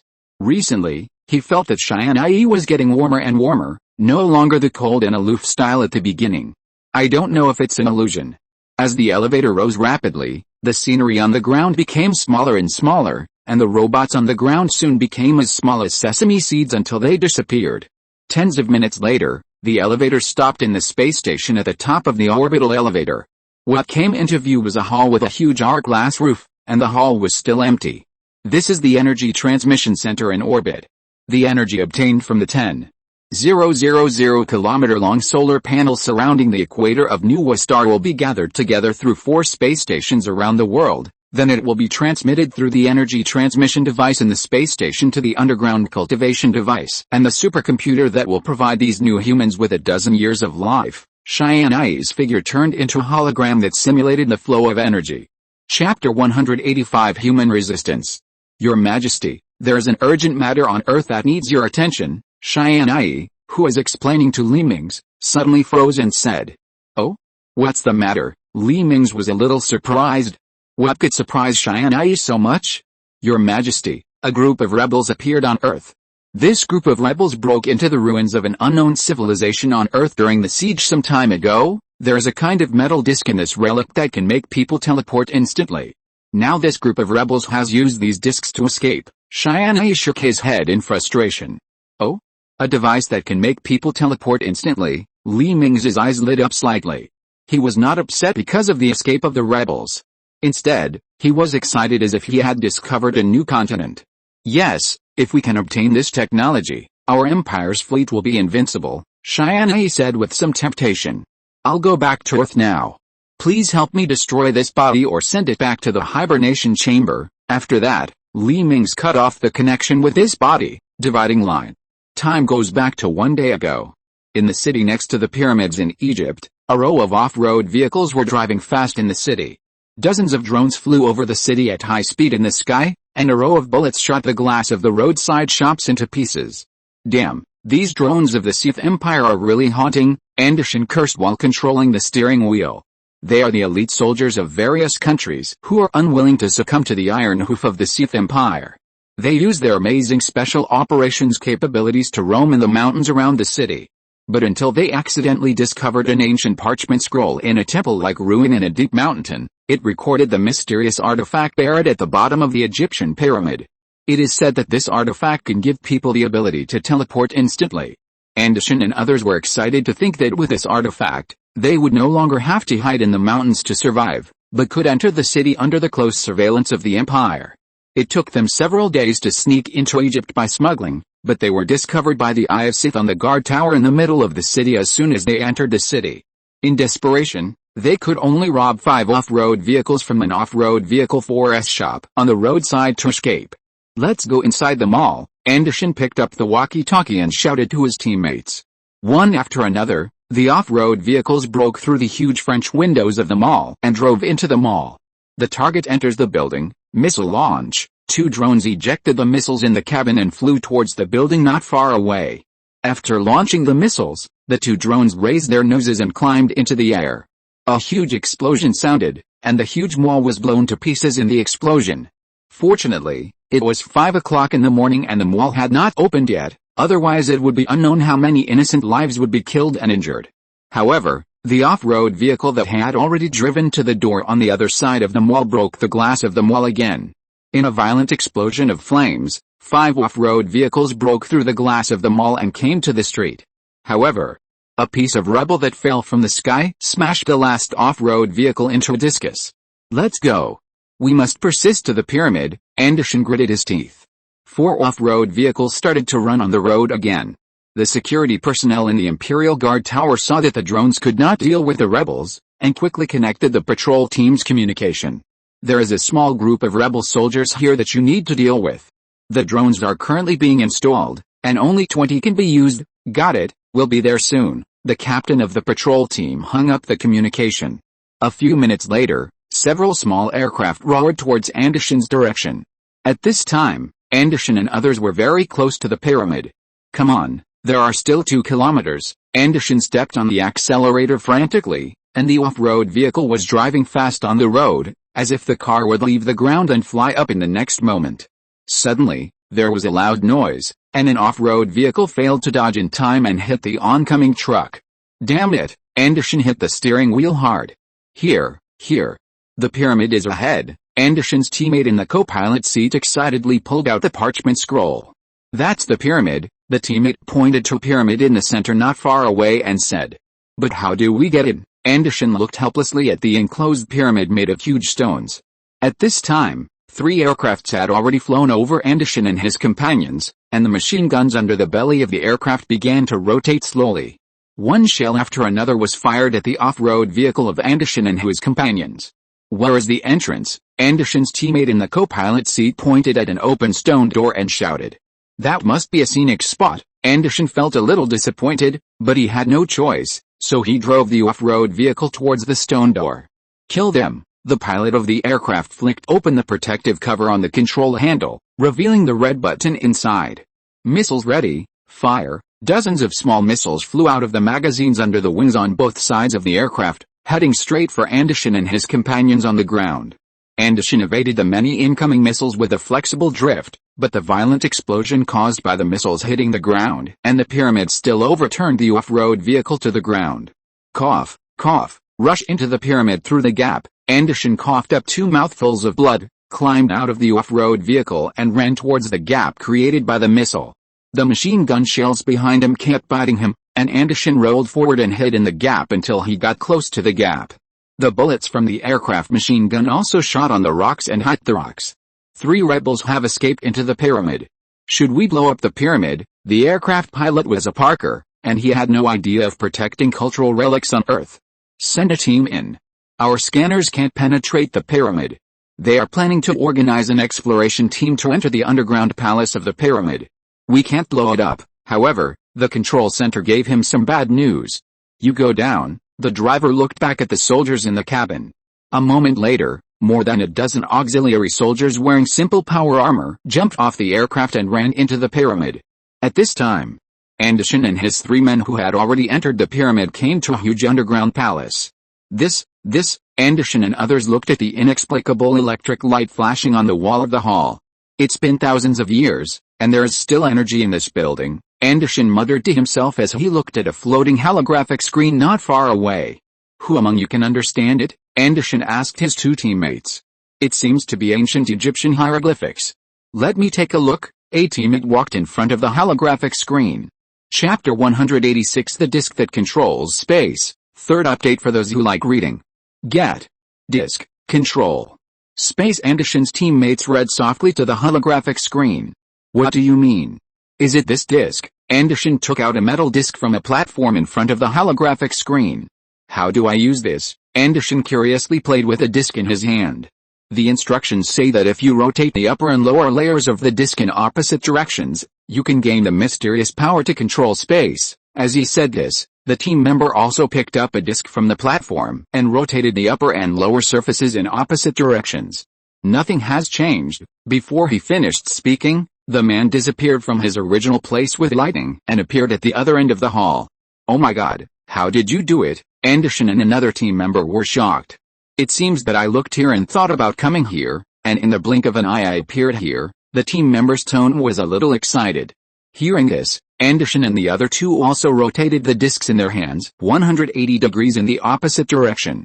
2 flashes of lightning flashed, and Anderson and the other 2 also appeared on the other side of the hall. It's incredible. With this ability, why are we afraid of the Sith Empire's siege? We can reorganize the resistance army and let the Earth return to the embrace of us Earthlings. Anderson clenched his fist and raised it as if to take an oath. But our popularity is too low, and now the masses tend to submit to the rule of the Sith Empire. His team members shook their heads and said frustratedly. It doesn't matter, we can launch a terrorist attack. Let these stupid people wake up. Let them realize that there will be no good results under the rule of the Empire, Anderson said viciously. They are there. Kill them. Suddenly, more than a dozen Imperial auxiliary soldiers rushed in from the entrance of the hall, aiming their rifles at Anderson and his 3 companions. Anderson and his 3 companions looked at each other, pulled out the sabers from their thighs, and looked at the auxiliary soldiers with a cold look. Fire! The captain of the auxiliary army team shouted, and the rifle in his hand sprayed a stream of metal at Anderson and his 3 companions. When the auxiliary army opened fire, Anderson and the other 2 disappeared with lightning. Countless bullets hit the stone floor and created a burst of powder. Where are they? The captain of the auxiliary army was shocked. How could these 3 people disappear in the blink of an eye? Suddenly, the captain of the auxiliary army knelt on the ground, holding his neck, and a saber emerged from the front of his neck. Standing behind the captain of the auxiliary army was Anderson. Anderson and others who killed the 3 people sneered at each other, pulled out the sabers from the corpses in front of them, and their figures began to flash in the auxiliary army team. After a few seconds, all the soldiers of the auxiliary army fell to the ground slowly, holding their necks and losing their voices. Hey, have you dealt with those rebels? The voice of the pilot outside came from the captain's communicator. Yes, they have all been dealt with, and it will be your turn soon. Anderson picked up the communicator and said viciously. Let's deal with the aircraft outside. Anderson threw the communicator in his hand to the ground fiercely. At this time, the pilot of the aircraft floating around the pyramid began to panic. Call headquarters. We need the support of Special Combat Mecha. The pilot aimed the machine gun at the hole in the ground and connected to the transport ship in the track. Received. Heavy weapons support is on the way and will arrive in 5 minutes. A moment later, several huge fireballs appeared in the sky, and these fireballs rushed straight to the pyramid. Anderson, standing in the shadow of the gap in the pyramid, exposed one eye and stared at the aircraft floating in the air, silently chanting in his heart to enter the aircraft cabin. A flash of lightning passed, and Anderson really appeared in the cabin of the aircraft. Sitting in front of him were the two aircraft pilots. "Hello," Anderson gently patted the shoulders of the two pilots and smiled. However, this smile was so gloomy in the eyes of the two pilots who turned their heads. A few seconds later, two screams were heard in the aircraft cabin. The aircraft that lost control began to fall towards the pyramid. Anderson pulled the driver's body away and prepared to try to pull the aircraft up. Alarm, biological information does not match, unable to control the aircraft. A cold prompt sound came from the cockpit of the spacecraft. Damn it, seeing that the aircraft was about to crash into the pyramid, Anderson hurriedly flashed from the aircraft to the ground. The other two teammates also completed the killing of the enemies in the aircraft and returned to the ground, but they were not happy for long, and more than a dozen orbital airdrop capsules crashed on the ground not far from them. More than 30 special warfare mechas walked out of the airdrop capsules, and the Gauss machine guns in their hands were aimed at Anderson and the other two. Retreat. Anderson looked at the heavy armor of the special warfare mechas and felt that there was really no place to start. Several people raised their middle fingers to the special warfare mechas and disappeared in an instant. Many mechas looked helplessly at Anderson and others who appeared again several kilometers away. Command Center, we didn't catch these rebels. The commander of the special warfare mecha connected to the command center. Not only that, the team that called for support has all died. The commander turned his head and looked at the three aircraft that crashed into the pyramid. Are you kidding me? A small group of rebels, using the most primitive gunpowder weapons and the inferior mechanical exoskeleton of the Earth version, actually killed more than a dozen auxiliary soldiers and 3 aircraft? You more than 30 mechas can't even catch 3 people. The tone of the command center was very irritable.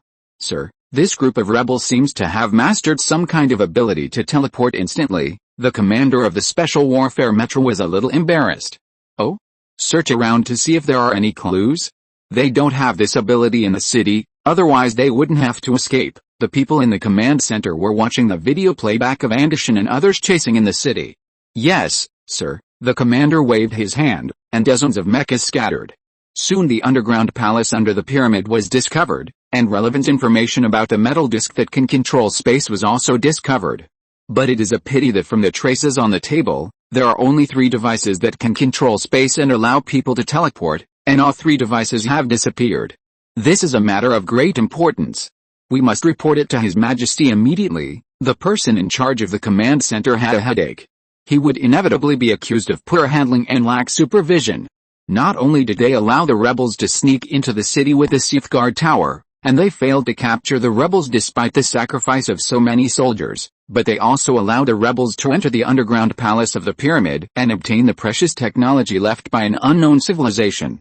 Chapter 187 Terrorist Attack, 4th update for those who like reading. One day later, in Dongshan, a medium-sized city on Earth. Dongshan was the transportation center of the Asia-Pacific region during the Old Earth Federation period.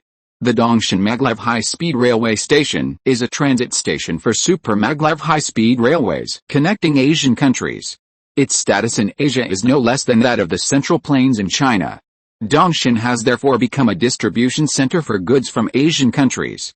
The Dongshan High-Speed Railway Station was built in 2026. With the joint efforts of various countries, it took less than 2 years to complete and put into use. The huge shell-shaped transfer hall is the main building of this maglev high-speed railway station, and 8 huge waiting halls are connected to it by sky bridges. On a high-rise building near the Dongshan maglev high-speed railway station, 3 figures carrying huge backpacks suddenly appeared on the roof accompanied by lightning. Captain, do we really want to do this? One person was a little reluctant, knowing that there are many ordinary people in this station. I know what you are worried about. These people are zombies whose minds have been corrupted by the Sith Empire. Their sacrifices for the future of mankind. When we drive the Sith Empire out of the solar system, their sacrifice will save the souls of other corrupted people. Anderson's eyes were full of madness. But, can't we target the guard tower? Why do we have to attack this public facility? The man was still a little puzzled. No buts. The structure of the Empire's guard tower is too strong.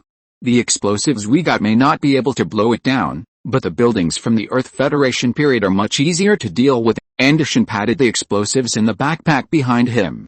Okay, let's go. The man seemed to have made up his mind and twisted the metal disc he was carrying. The figures of the three disappeared on the high-rise building. It is very simple to install explosives on the load-bearing columns outside the building. Anderson and others did it very quickly and smoothly, but this is not enough. The load-bearing columns inside the building must also be installed with explosives to ensure that there is no risk of failure. Anderson and his two companions pulled out two submachine guns from their waists and walked towards the security checkpoint of the high-speed railway station. Although the security personnel had seen Anderson and his two companions early on, because they hid their submachine guns in their clothes and it was a peaceful period under the rule of the Empire, many security personnel relaxed their vigilance. Long live the Earth Federation. All of you traitors who defected to the Sith Empire will go to hell. Anderson raised the submachine gun hidden under his clothes into the air and shouted. Several security personnel just reacted and wanted to draw their weapons, but they were shot in the head one by Anderson and his companions. The headless bodies of the security personnel slid to the ground, causing a group of passengers to scream in fear. We will redeem your corrupted souls. Anderson pointed the submachine gun in his hand at the screaming civilians and pulled the trigger. The other two looked at each other, gritted their teeth, and pulled the trigger at the crowd. Bullets gushed out, shooting down innocent unarmed civilians one after another. Groups of blood mist exploded in the air, and the floor was soon dyed red by bright red blood. The Eye of Sith in the sky had already discovered something was wrong. A piercing alarm sounded in the maglev high-speed rail station, and teams of special forces ran towards the entrance of Andal Mountain. On the transport ship in orbit, hundreds of airdrop pods were also fired from the spacecraft and flew towards the high-speed rail station on the ground. The Imperial Guard Tower in the center of Dongshan City also opened the armored door of the hangar, and countless drones flew out of it and rushed towards the high-speed rail station in the distance. All the police officers of the urban police station also rushed to the high-speed rail station from all over the city, and the sound of alarm bells rang throughout the streets of Dongshan City along the way. All residents of Dongshan City, please hide indoors immediately, lock doors and windows at home and do not go out. The whole city is now in a state of emergency. A terrorist attack has just occurred at the Dongshan Maglev high-speed railway station. All residents please call the police immediately if you see any suspicious persons. The sound of the broadcast sounded on the street. People on the street hid in nearby shops one after another, and when the street was empty, many shops also locked their doors. At this time, Anderson and others, while slaughtering and placing explosives, soon advanced to the central transfer hall of the high-speed railway station. The floor was stained with bright red blood wherever they passed, and the ground was covered with corpses. Just as they were about to move forward, the roof of the station was suddenly smashed by a huge airborne warehouse. Dozens of rail airborne warehouses smashed into the transfer hall, and the hatches popped open one by one. Hundreds of rail airborne troops jumped out of them, aiming their rifles at Anderson and the other two and pulling the trigger. Anderson and others, who were originally from the special forces on Earth, escaped the disaster with their quick reaction ability that they had practiced for many years. Countless bullets turned the place where they just stood into a piece of shattered stone powder. Die! Die! Anderson activated the teleportation and kept appearing behind an airborne soldier. Before the soldier could react, he stuck the small explosives prepared in advance to the neck of the airborne soldier. These explosives were prepared in advance by Anderson and others in fear of encountering soldiers wrapped in full armor. Unexpectedly, they really came in handy today. After the explosives were installed, Anderson and others flashed away. A group of Imperial orbital airborne soldiers touched their necks in confusion. They always felt that there was something there. Bye, Anderson smiled and waved to the soldiers. Before the orbital airborne soldiers could react, a series of explosions sounded. One by one, the heads with helmets were thrown into the air by the explosion, and blood of various colors gushed out of the power armor. A bunch of garbage. Anderson spat at the ground beside him and continued to pull out explosives and place them on the load-bearing columns. It's almost done, right? One of them turned to Anderson and asked. It's almost done, wait till we can attract some more troops from the Sith Empire. Anderson stuck his head out of the window and looked at the approaching Imperial troops not far away.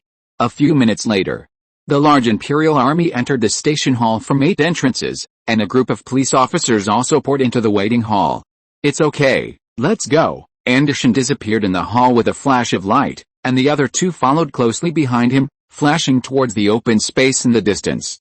Not good, get all the troops out, the other side disappeared, this is a trap, the person in charge of the command center shouted hurriedly when he saw the life signals of the three people in the building disappear.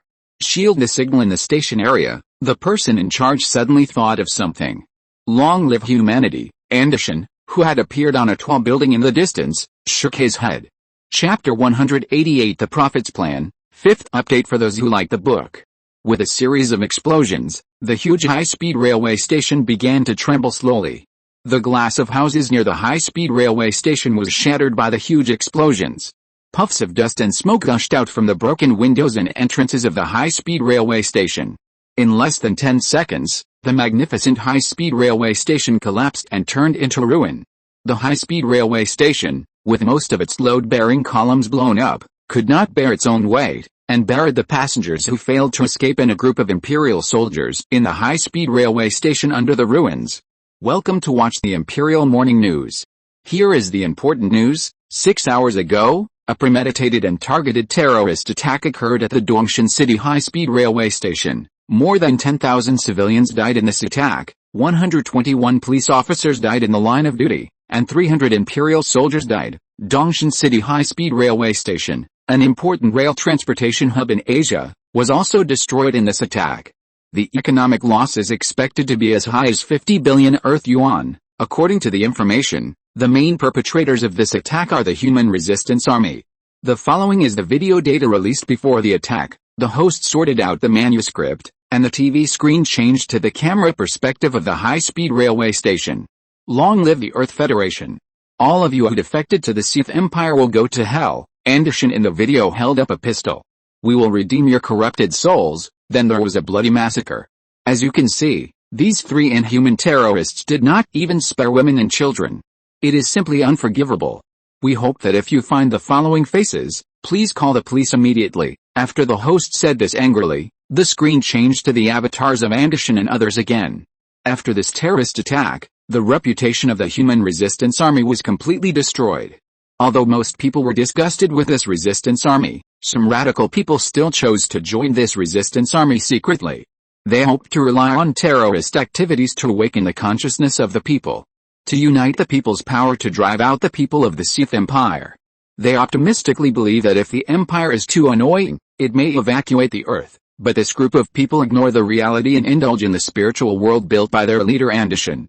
In the flagship in the Earth's orbit, Li Mingze paced in the conference room angrily, and the officers sitting there buried their heads in their chests and dared not say much.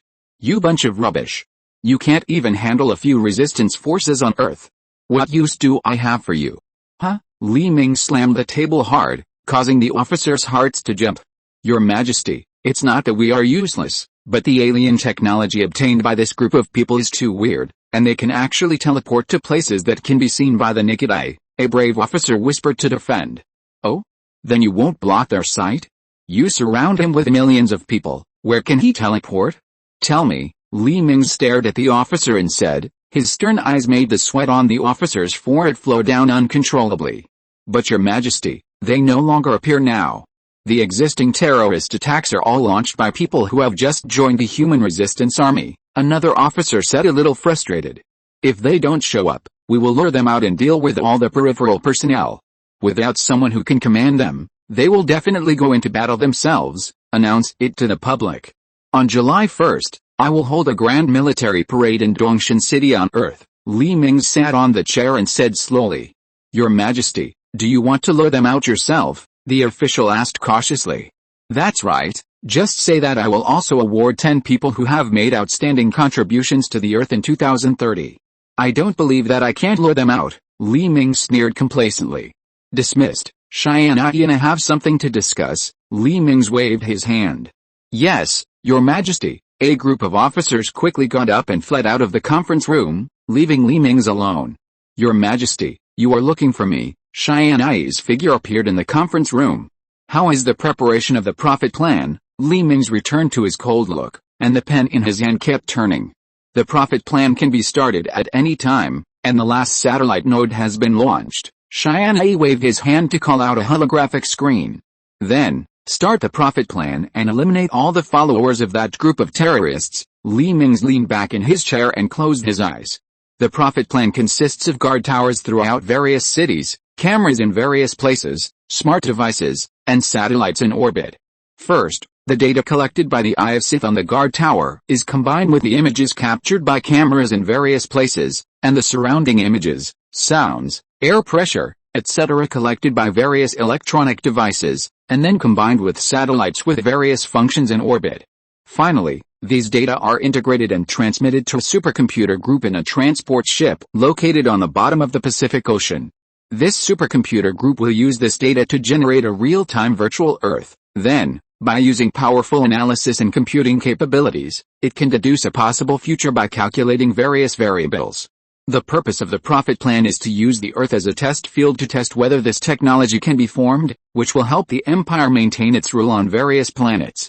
After receiving Li Mingze's order, each endpoint began to send the collected information to the guard towers in various places, and then from the guard towers to the satellites in orbit, and then to the transport ship on the bottom of the sea. The extremely huge data stream rushed into the supercomputer in the transport ship on the bottom of the sea. The originally dark transport ship hull was like the Big Bang. A very bright light spot appeared in the hull, and then quickly expanded into a blue planet, with sesame-sized satellites floating on the planet. Li Mingze, who had switched to the stand-in in the transport ship, came to the hull. "Is this the Earth now?" Li Mingze curiously circled around the blue planet. "Yes, Your Majesty." Tianyi's figure appeared in the cabin. "Mark my current location." "Zoom in," Li Mingze ordered. The blue Earth began to zoom in, and finally the picture became the cabin of the transport ship. Then Li Mingze casually switched to a basketball court. "Predict who will throw the ball into the basket in the end." As soon as the voice fell, a virtual arrow appeared on the screen. Sure enough, the basketball was passed to the person marked by the arrow after several people passed it to each other, and the person jumped up and dunked the basketball into the basket. "Perfect, perfect, let's use this to catch all the rebels." Li Mingze rubbed his hands excitedly. A new week has begun. The author is quite busy. When the weekend is 6 updates, there are still 7 updates for Ned and Danhua, 10 updates for Sudaji's Beauty, 2 updates for the SS, and 1 update for Favor. Chapter 189, Foreseeing the Future. System, start to simulate possible terrorist attacks in all cities. Li Mingze ordered the holographic projection. Starting simulation, please wait. The original Earth became blurred, and a simple clock began to appear on the surface, with a minute hand on the clock spinning rapidly. The first simulation is over. A terrorist incident is about to occur at Dongshan Airport, and the estimated time is 12 hours and 31 minutes later, and the suspects are as follows. The identity information of several men appeared on the screen of the whole system. Upload the information to the Earth Command Center and start the second simulation. Li Mingze nodded and continued to order. Start the second simulation. The simulation is completed. There will be a terrorist attack at the New York subway station. The time is 21 hours and 12 minutes later. The suspect information is as follows. The information of several people appeared on the holographic screen again. A few hours later, the accuracy of the profit system's calculations, which had been calculated for a week later, was gradually decreasing, so Li Mingze stopped the calculations and returned to the flagship in orbit. The rest was the matter of the Earth Security Command Center. A few hours later, on the highway leading to Dongshan City, Angie and his companions were driving a truck towards Dongshan City. In their car were several kilograms of explosives wrapped in lead shells. Because the density of lead is very high, the rays can hardly penetrate the thicker lead plates. So they wrapped the explosives in lead shells, hoping to avoid the scanning of the Sith Empire patrol. If there was no notification from the profit system, the patrol's portable scanning equipment might not be able to penetrate such a thick lead shell. Once these kilograms of explosives were brought into the airport and detonated, it would likely cause a large number of casualties again. Moreover, the targets this time were all ordinary people. These people were really crazy and would do anything to achieve their goals. The 3 rebel leaders responsible for targeting the Imperial Army had no intention of showing up at all. They seemed to be waiting for a good opportunity to kill the Empire with one blow. When the truck was passing an overpass, it suddenly found that the traffic around it had disappeared, and there was only one car left on the entire overpass. What's going on? Feeling something was wrong, Angie parked the truck on the side of the road, and together with his companions, He touched the submachine guns on his waist, opened the door and got out. 2 gunshots rang out, and the heads of Angie and his companions who got out of the truck exploded into a ball of blood mist. 2 aircraft floated out from the shadows under the viaduct and came to the front and back of the truck. 16 special forces jumped out of the aircraft and surrounded the truck with guns raised. A few seconds later, a clearance robot drove down from the flying Empire transport plane and headed towards the truck. The cutters on the robot's 2 arms cut off the door of the truck, revealing the lead blocks covered by car parts inside. As the cutters popped out of the robot's arms, they carefully cut open the lead shell, revealing the milky white paste explosives inside. The target is confirmed, it's a terrorist, the captain of the anti-terrorist team connected to the command center. In the mentality of killing the wrong person rather than letting him go, whether the people in the car are terrorists or not, they will be shot first and then their identities will be confirmed. Just to prevent someone from escaping cunningly again, the person in charge of the command center did not want to hold a meeting on Mingze's flagship again.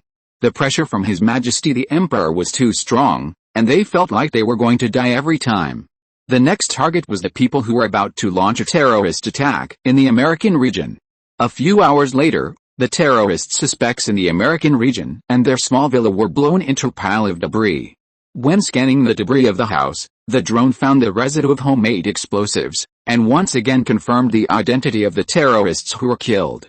In less than a day, all the people who were preparing to launch terrorist attacks around the world, whether they joined the human resistance or not, were killed. Only one middle-aged man was killed by mistake, proving the amazing prediction success rate of the Prophet system. After recalculation, the remaining remnants of the resistance were cleared one by one. Only 3 people from Andishan were left in the human resistance.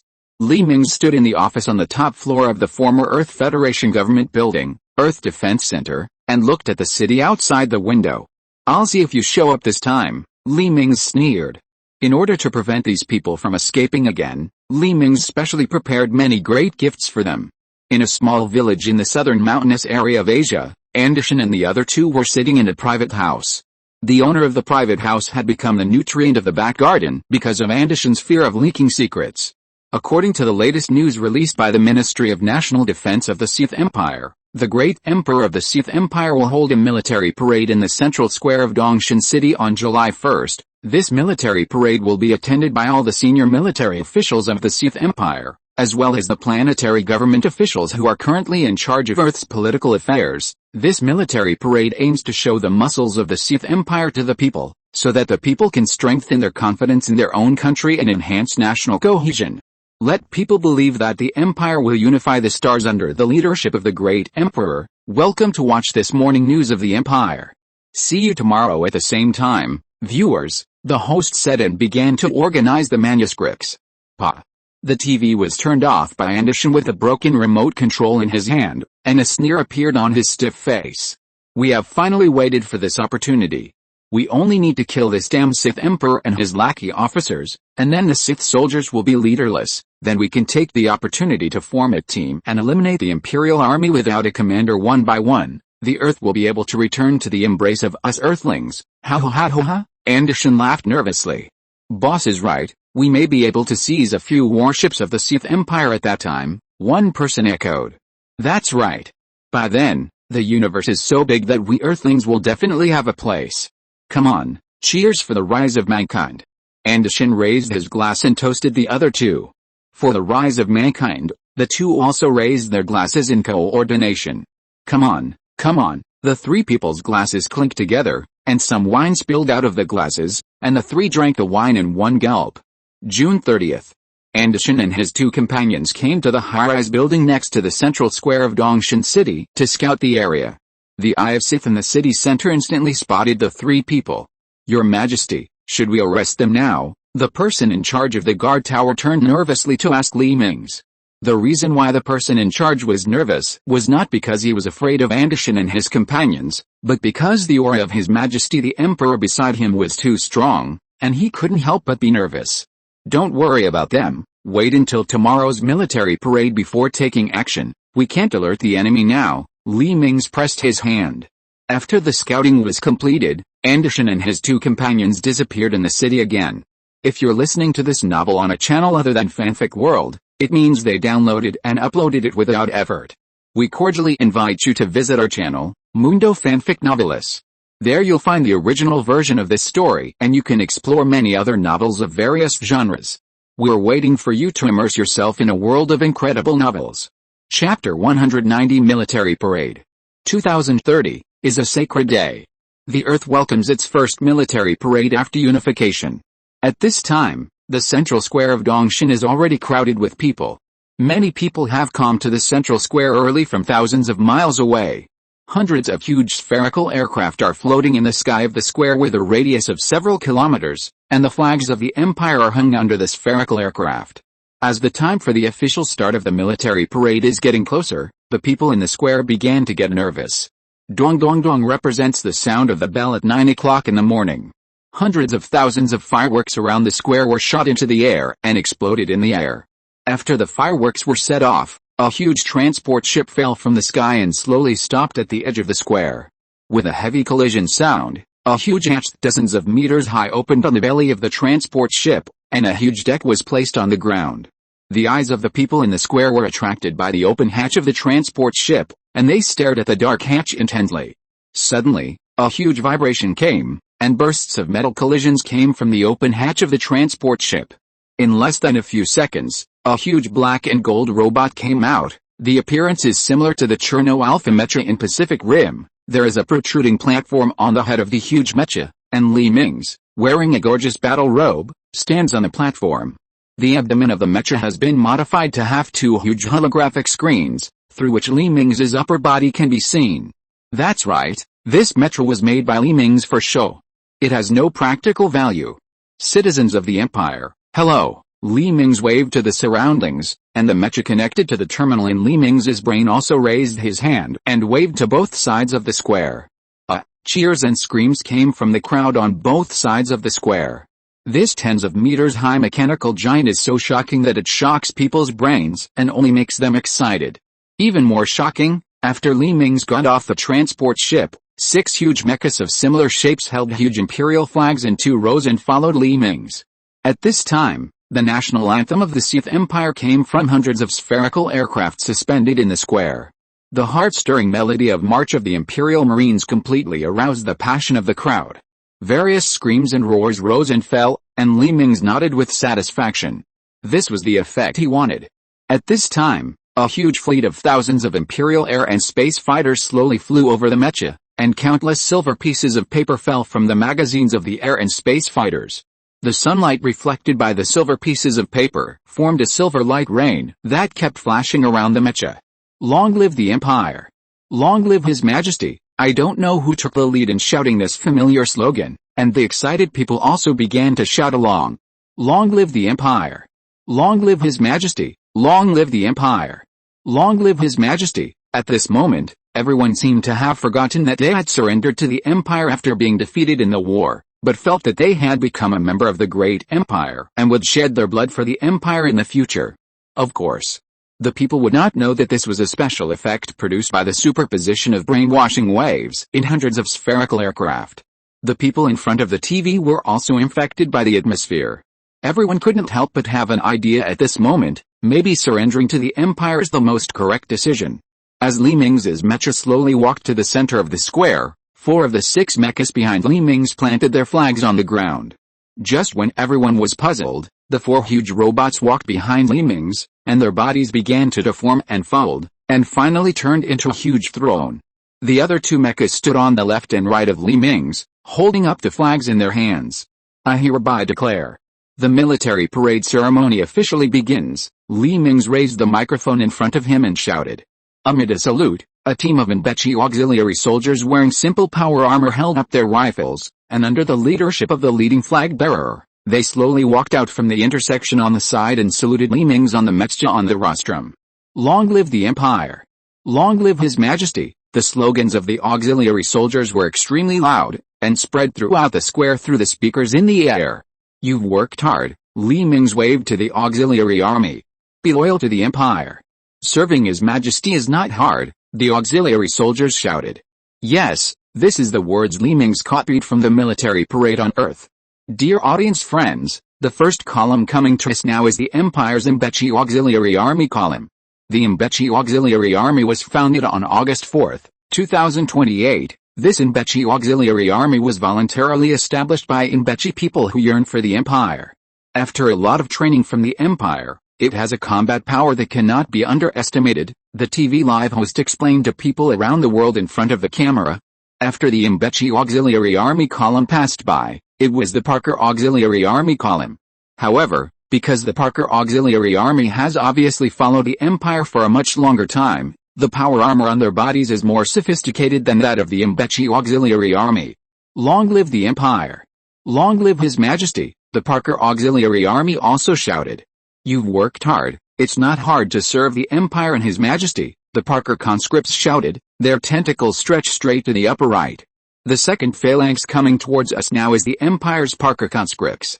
This unit was established several years ago and has participated in various battles of the Empire, big and small. It has made a huge contribution to the stability of the Empire's occupied areas. They are equipped with the Empire's latest mass-produced light power armor, which can greatly improve their combat capabilities, the host continued to explain. Following the Parker conscripts was the Empire's orbital airborne forces, which were equipped with fully enclosed power armor, and the silver alloy armor shone brightly in the sun. Long live the Empire!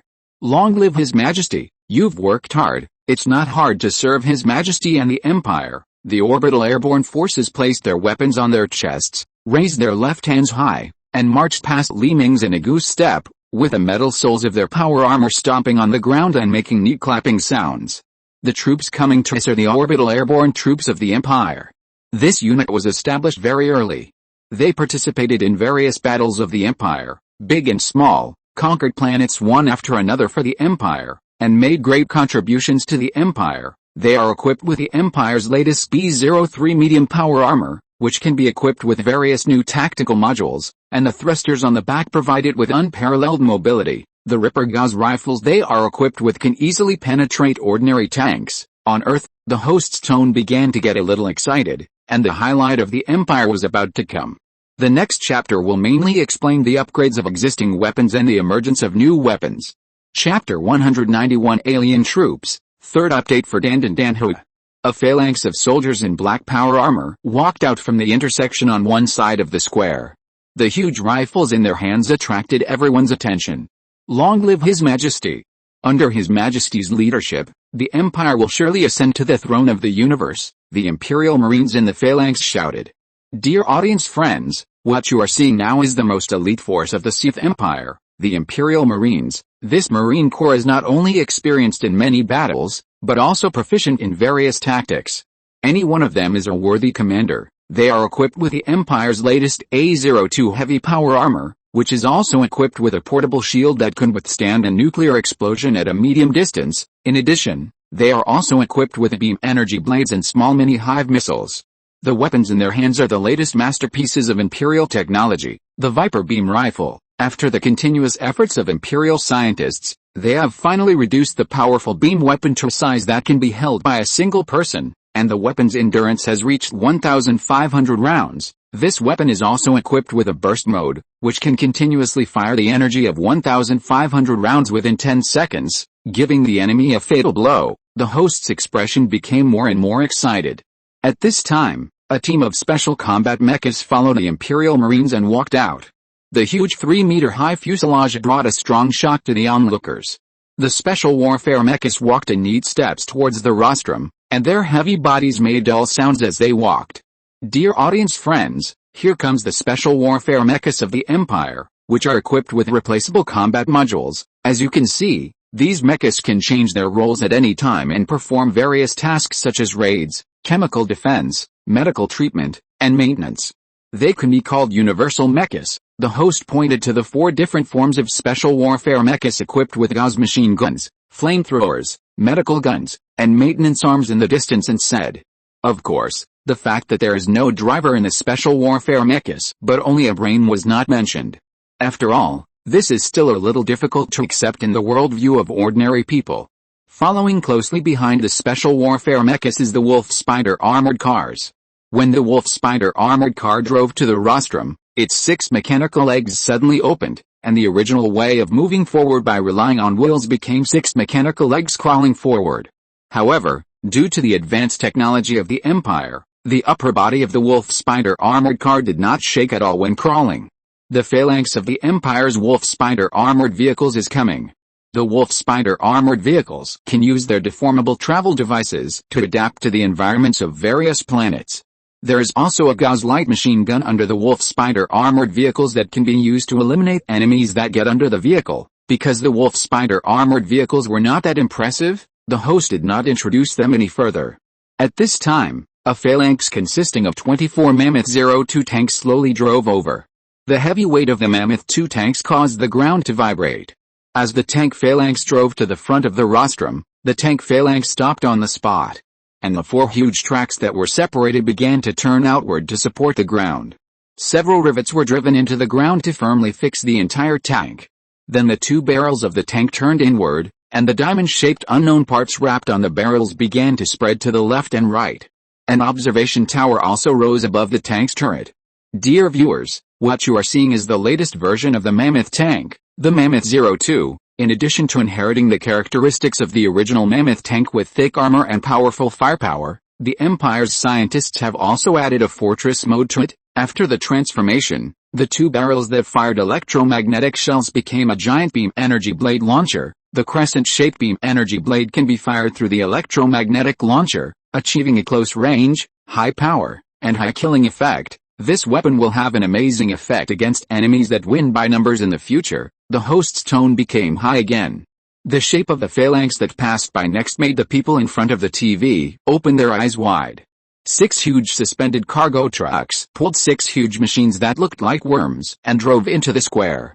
Dear audience friends, now comes the Empire's special warfare weapon, the burrowing death worm. The design of this worm was inspired by the construction equipment of the Parker Alliance.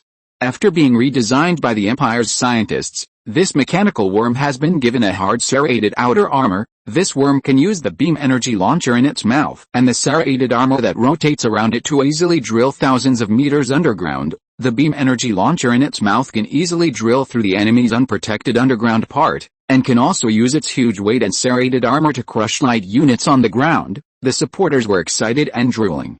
Next came a phalanx of armored vehicles that looked a bit like a turtle shell. The hexagonal silver unknown material formed the shell of this heavy armored vehicle. Now this phalanx is also the Empire's latest combat equipment, the shield launcher. This armored vehicle can deploy a huge shield comparable to the shield of a frigate. The effective radius of the shield can reach 200 meters, which can accommodate a large number of combat units. Just when everyone thought that there would be some new heavy weapons on the scene, bursts of roars suddenly came from the intersection. What are those? The crowd was curious about why there were animal calls during the military parade. A few seconds later, 2-meter-tall aliens appeared at the intersection. These aliens were wrapped in heavy metal armor, and metal blades were attached to their huge tails. A burst of exclamations came from the crowd on both sides of the square. People didn't know what this was. The alien formation walked quickly to the rostrum. These aliens were fertilized eggs extracted from red dot and cultivated by the Empire's genetic modulation. With a special protective armor made by the Empire, these aliens have very strong combat effectiveness and can even deal with a squadron of 50 people in a complex environment. In order to control these aliens, the Empire's scientists specially studied the communication and command methods between Red Dot and these aliens. In the end, it was discovered that the aliens used a special organ for quantum communication. Red Dot had no choice but to tell these aliens to be obedient, and then transform Red Dot, such as installing super expensive control equipment and security measures. However, in order to prevent these aliens from rebelling in the future, scientists buried explosives inside the aliens' armor. This not only can destroy the aliens when they get out of control, but also allow the aliens to self-destruct and use splashing acidic blood to attack the enemy. Chapter 192 Assassination, 5th update for Tianyi. A group of aliens roared and walked past the rostrum. When they passed the rostrum, they saluted with their forelimbs in unison, causing the crowd to exclaim. After the alien phalanx passed, dozens of metal balls rumbled over. When these metal balls rolled to half the distance from the rostrum, they quickly unfolded and turned into tall robots in the amazed eyes of the crowd. The 4 mechanical legs at the bottom of these robots moved quickly on the ground, and the two arms were in the middle of the unfolded body. Each arm had a Gauss rifle. What is coming now is the Empire's latest robot troops. These robot troops are equipped with small shield generators, and the circular movement form ensures their mobility. This robot army will be the main force against some special civilizations or ancient fungi in the future. They can guarantee that they will not be infected or devoured. The supporter took a sip of water to clear his hoarse throat from excitement when the alien phalanx appeared just now. The ground column of the Empire's troops had finished walking, and then a series of fighter planes and bombers quickly passed by in the sky. Because the speed was too fast, everyone could not see the planes clearly, but the huge cruisers that fell from the sky soon attracted everyone's attention. One after another, the cruisers flew down from the clouds, and the huge fleet covered the entire sky. Destroyers equipped with anti-gravity engines were guarding the cruisers, and fighter planes were flying among the warships. Dear audience friends, the host's voice was a little changed with excitement. What you are seeing now is the super war machine of the Sith Empire to conquer the stars. They are the crystallization of the Empire's technology, and they are the sword in the hands of His Majesty that is invincible. The Empire relies on these powerful warships to be invincible, defeating one evil civilization after another, and bringing a ray of peace to this universe. What you see floating next to the warship is the Empire's latest space combat unit, the torpedo gunboat. As soon as the voice fell, several gunboats formed a V-shaped formation and flew over the rostrum. These gunboats are equipped with several Gauss railguns and nuclear torpedoes. Their role is to use their highly flexible excitation capabilities and small hulls to get close to the enemy fleet, release torpedoes and destroy enemy carrier-based aircraft. Next are the Empire's destroyers. These destroyers are 800 meters long and have a tonnage of 400,000 tons. In addition to being equipped with beam cannons, these destroyers also have a large number of close-in defense guns to defend against missiles and enemy aircraft. In addition, they are also equipped with 5 medium-sized missile launchers and 10 carrier-based aircraft, the host said in a high-pitched tone as he looked at the huge destroyer that began to descend and fly over the rostrum not far away. Look!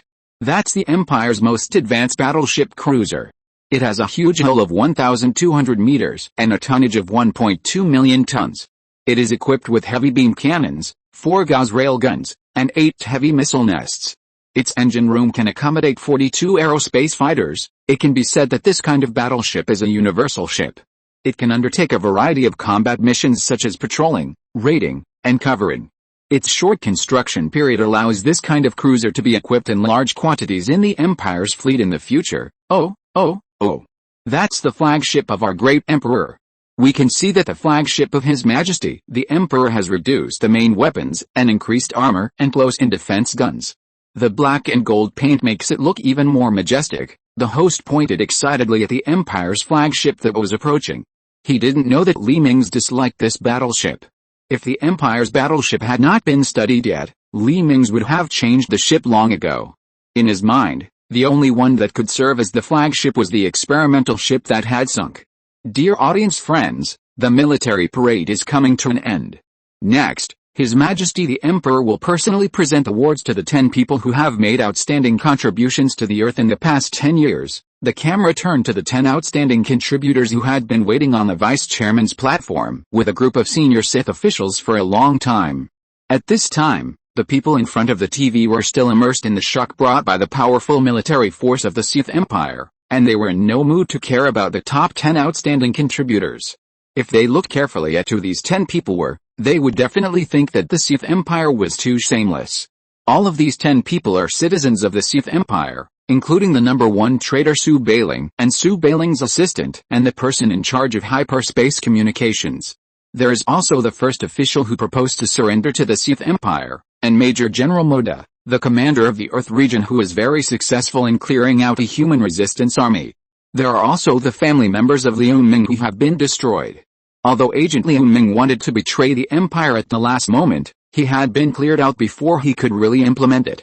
Considering his great contributions to the Earth Infiltration Department, he was specially awarded the title of Martyr. In fact, the Imperial military wanted to cover up the shameful fact that the agents defected. In addition, there were some scientists and guides who surrendered voluntarily. On a high-rise building dozens of kilometers away from the central square, Anderson and his 2 men were observing the central square with a high-powered telescope. There was also a TV next to it, which was broadcasting the military parade live. "Boss, it's almost time, can we set off?" One of them turned to Anderson and asked. "Well, it's okay. This Sith Emperor is about to give medals to those traitors. We can take the opportunity to kill him and the officers at this time." Anderson nodded. "Let's go." With this order, the figures of the three disappeared on the rooftop with lightning. What they didn't know was that their every move had already been recorded by the Prophet system. The Prophet system also has the function of saving data, which can be used to find criminals, etc. But Li Mingze wanted to catch them all in one fell swoop, so he didn't go to make trouble. A few minutes later, Li Mingze controlled the huge mecha to walk to the vice chairman's desk, and then controlled the mecha to take the platform he was on. As the mecha knelt on one knee, Li Mingze was carried to the vice chairman's platform. "Long live His Majesty!" Everyone saluted hurriedly. Li Mingze waved his hand, and at this moment, three figures appeared behind Li Mingze, and three daggers were inserted into Li Mingze's body almost at the same time. "Start the Black Barrier System." Eva, who was observing secretly, turned on the Black Barrier System in Li Mingze's huge mecha in time. In an instant, the light around the rostrum was lost, and all the light was absorbed by the Black Account System. The three people of Anderson, who lost their vision, instantly lost their sense of space, and the discs on their bodies stopped running. Just when the three of them felt bad and were ready to run away, they found that the three of them were locked next to Li Mingze's body by a layer of reverse shield. This is the second layer of protection prepared by Li Mingze, a full-energy materialized shield, prepared to prevent the Black Barrier System from failing to work. I still owe Sudaji 8 chapters of being beautiful again, 1 chapter of favor, 3 chapters of loving the SS, 6 chapters of Denden Danhua, and 1 chapter of the smoke format. Come on. Liver Code. Chapter 193, The Guardian of Primitive Civilization, added the 4th chapter for Sudaji in chapter 200. In fact, the Empire has a third layer of protection, which is the hyperspace jammer located in the head of Li Mingze's huge mecha. The technology originally used by the Mbechi to prevent emergency jumps was naturally obtained by the sovereign country, the Sith Empire.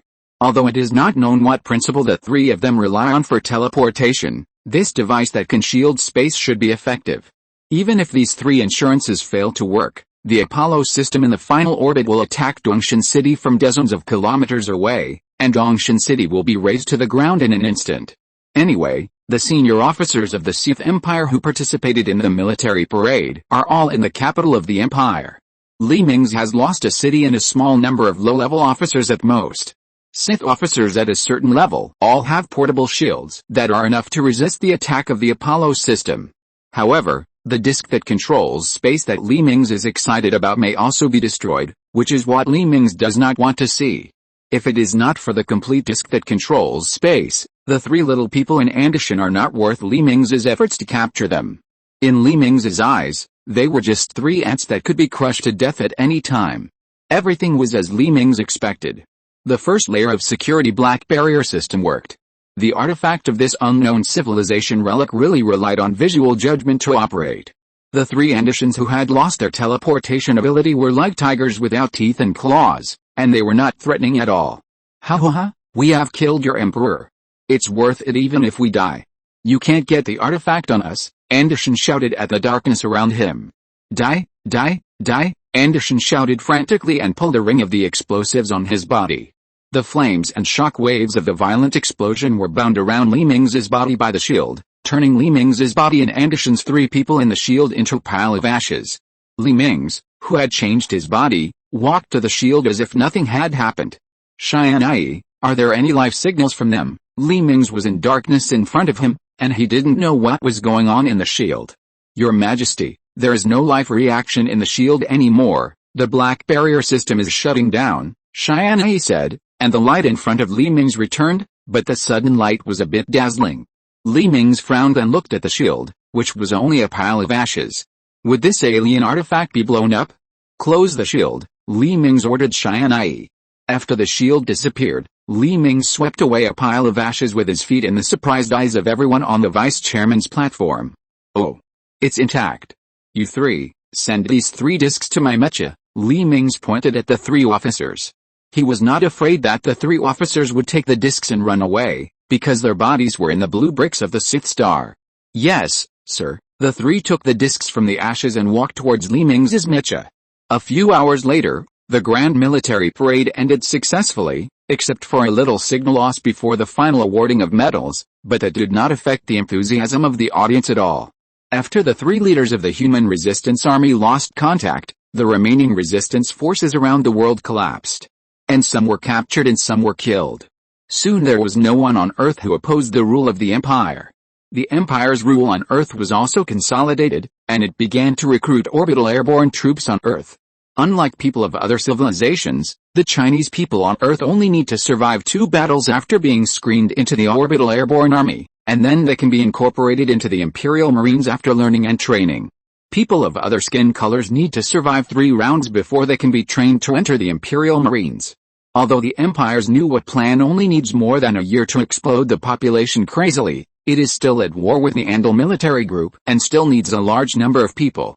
Illusion, which is used to screen aerospace fighter pilots, has also entered thousands of households on Earth. It is believed that a group of potential battleship crew members, fighter pilots and elite soldiers will emerge on Earth soon. A few days later, the flagship laboratory in Earth orbit. Mingze and a group of scientists kept flashing in the room holding metal discs. How is it? What do you think is its principle? Mingze asked several scientists curiously.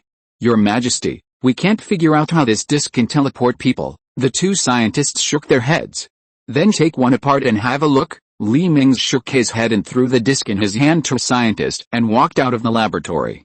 A few hours later, Mingze, who had returned to the planet Sith and was playing with a red dot, was suddenly interrupted by Tianyi, and looked at Tianyi with a serious expression. Your Majesty, the situation is not good. We may be in big trouble. Tianyi frowned and slid the holographic screen in front of Mingze. Look at this. Tianyi pointed at the screen. Oh? What is this? Mingze looked at a metal plate full of mysterious patterns on the screen. This metal plate is what we found in the disk that can control space. After the scientists cut the disk, there was only this metal plate except for some golden liquid. The disk also lost its teleportation ability after being cut, Tianyi explained. What does that have to do with our trouble? Mingze's mind was in a mess, and the red dot beside him also leaned forward. The problem now is that this metal plate is constantly trying to establish a connection with us. I dare not connect it, so you see. Tianyi looked at Mingze. Connect it, let's see what it has to say, Mingze ordered with some curiosity. Soon the information connected was imported into the holographic TV in Mingze's living room. Unknown civilization, please stop your aggression immediately. Your interference in primitive civilization has affected the normal development of the universe. A face similar to that of a human man on Earth suddenly appeared on the holographic screen, but his face was pale without a trace of blood, but there were several faint golden lines on his face, and the color of his lips was also golden. 6 pairs of deep eyes seemed to be looking at Mingze through the screen. Fuck. Why do I feel like he is looking at me? Mingze moved his body left and right and found that the man's eyes in the video were also moving with him. Are you an idiot? We are instant messaging now. The alien in the video rolled his eyes, as if he was disdainful of Mingze's childish behavior. Who are you? How did I invade? Mingze said somewhat stubbornly. We are the guardians of primitive civilization, the Davis Life Safety Council, commonly known as the Davis Security Council. We have left a large number of artifacts in all nearby primitive civilizations that primitive civilizations cannot crack. The capabilities of these artifacts are enough to surprise intermediate civilizations. When low-level civilizations like you who invade primitive civilizations find the artifacts on the planet and violently crack them, we will receive information from the artifacts. The purpose of our Davis Security Council is to ensure the normal development of primitive civilization and maintain the normal operation of the universe. The purpose is not to harm other civilizations, therefore, we give you 2 years to erase all traces of you left in the primitive civilization and restore this primitive civilization to its original state. The chapter was posted in reverse order, but I changed the content in the background. The title is not allowed to be changed. Explosion. Chapter 194 Fake Earth. In 2 years, we will send spacecraft to the star system where the primitive civilization you invaded is located.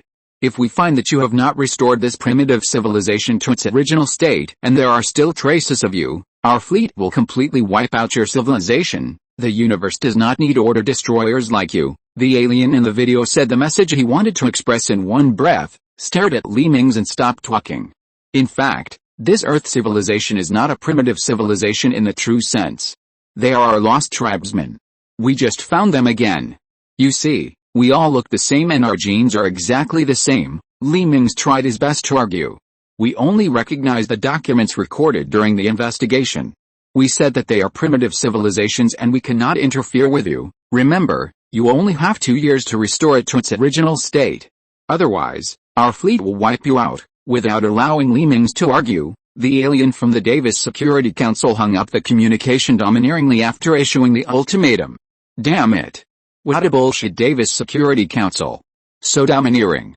If I have the strength, I will definitely destroy you. Mingze slammed the table hard, scaring the dazed Red Dot and rolling off the sofa. The Red Dot rolled off the sofa and looked at Mingze with resentful eyes. Seeing that Mingze didn't notice it, it secretly went around behind Mingze's sofa. Taking advantage of Mingze's unpreparedness, it stretched out its claws and grabbed the snacks beside Mingze into its arms, then put its empty snack plate on the table, and crawled to the corner with a silly smile. Mingze, who was deeply shocked and depressed, didn't notice that his snacks disappeared. What should I do? Should I just give the Earth back? I'm not willing to accept it. Mingze scratched his hair frantically. What is their technological strength? Do we have a chance to win? Mingze looked up at Tianyi. Tianyi shook his head and said, It's impossible, Your Majesty. They can make the transmission device so small and have countless energy for thousands of years. This technology is beyond our reach. Their technology is like God to us. Tianyi looked a little frustrated. Mingze sighed and shook his head helplessly. When his eyes swept over the snacks beside him, he suddenly froze. Damn Red Dot, you stole my snacks again. Mingze wanted to pull Red Dot out angrily, but suddenly thought of something and froze in place. This is not my snack plate. Mingze suddenly found that his snack plate had been switched. His snack plate was golden, while Red Dot's was silver. Let me think about it. Something flashed through Mingze's mind. That's right. The wormhole generator on Star. Mingze slammed his fist. At that time, I will transfer the wormhole generator and shield on to the Earth, teleport the Earth directly back to the Sith galaxy, leave which can no longer jump, in the position of the Earth, and then transform it into the landform of the Earth. When the Davis Security Council sees which has been transformed to be the same as the Earth, they will definitely have nothing to say. Tianyi, how is the construction of the mobile platform on going? Your Majesty, the mobile platform on will only take 2 months to complete, Tianyi replied. Very good. Start preparing for the relocation of the Earth. I want to move the Earth back to the Sith galaxy. Mingze stood up and walked towards the hibernation chamber. Egypt on Earth a few days later. Countless engineering teams and engineering ships were busy and tens of huge drilling devices dug out the soil around the underground part of the pyramid. The construction team on the side immediately entered the deep pit and passed huge steel bars through the bottom of the pyramid. These steel bars will eventually form a mesh at the bottom of the pyramid, and then nanorbits will be used to fill the gaps in the mesh. Finally, a transport plane will be used to lift the entire huge pyramid and put it into the supergiant transport ship that is being transformed in full swing. The super transport ship will then send the pyramid to Star and place it at the same longitude and latitude as it is on Earth. The construction workers who have already started working there are transforming the environment there into a desert, trying to reproduce the style and appearance of the environment around the pyramid on Earth. At the same time, the screening of citizens is also proceeding rapidly. At that time, all those who have not passed the screening will be sent to Star to stay, and they will become a new Earth civilization. Because this pyramid was built more than 2,000 years ago, Mingze must transfer all the buildings from 2,000 years ago to Star. If these aliens come and see that the buildings that were once recorded have disappeared, they will definitely be suspicious. Fortunately, the overall data of Star is not far from that of the Earth. At that time, the climate and plates on Star will be modified, and a new Earth will appear. After a few more days, the bottom of the huge pyramid has been completely covered with metal plates. Dozens of transport planes lowered the slings and tied them to the bottom of the pyramid. With the joint efforts of dozens of transport planes, the huge pyramid was lifted into the air, and countless sand and soil slid down from the pyramid. The transport planes moved forward slowly and lifted the huge pyramid over a giant transport ship. The hatch on the top of the transport ship opened to both sides, revealing the huge cargo hold inside. As the hatch opened, The huge pyramid slowly descended into the cargo hold. After the top of the pyramid disappeared into the cabin, the cables hanging the pyramid were taken back to the transport planes one after another, and the hatch of the transport ship closed again.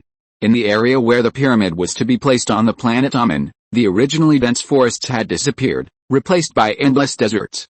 A few hours later, the huge transport ship slowly landed in the desert, and dozens of transport planes surrounded it, lifting the pyramid in the transport ship and placing it in the large pit that had been dug long ago.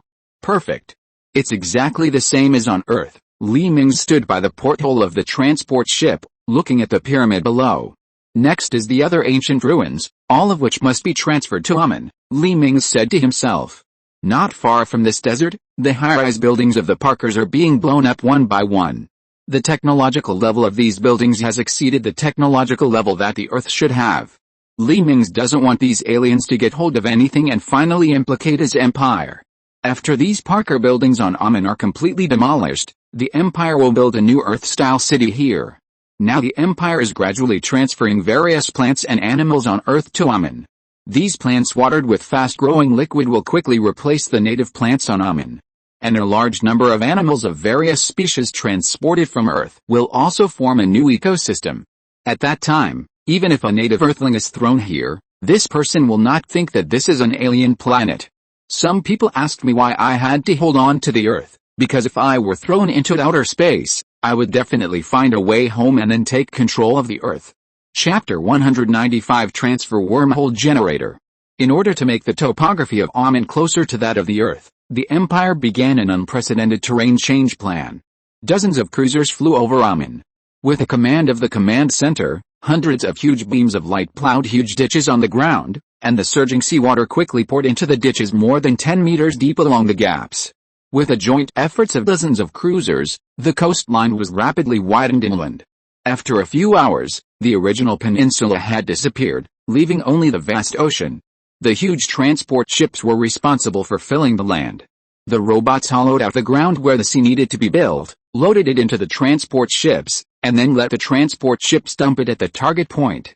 Although the speed was a bit slow at the beginning, after the construction teams on Earth arrived one after another, the speed of various construction projects began to speed up. Fortunately, the overall continental framework on Amun is not much different from that on Earth, except that there are some oceans missing. But this is very simple. Use a large yield fusion weapon to blast huge pits on the land, introduce groundwater, and then release a large amount of carbon dioxide in the atmosphere to raise the temperature. A large amount of rainfall will smooth out the artificial traces. Anyway, 2,000 years is enough for the vast sea to change into mulberry fields. Even if the changes are bigger, the alien civilization should not care. After visiting the Planet Transformation Project, Li Mingze came to the mobile platform used to transfer the planetary shield. On the circular platform built around the underground base, hundreds of huge metal pillars extend deep underground, locking the energy extraction device close to the center of the Earth. Thousands of huge thrusters are spread throughout the circular mobile platform, and the center of the platform is a huge reactor and anti-gravity engine. Your Majesty, the mobile platform has been completed. Do you want to start moving the wormhole generator? The person in charge of the mobile platform walked up and asked respectfully. Start moving, Li Mingze nodded and walked into the control room of the platform. After a while, accompanied by violent vibrations, bursts of metal creaking came from the ground. Thruster power 65%, everything is normal. Increase the thruster power. A staff member gently pushed the control lever in his hand upward. A more violent vibration came from under Li Mingze's feet, and the mobile platform began to shake slightly.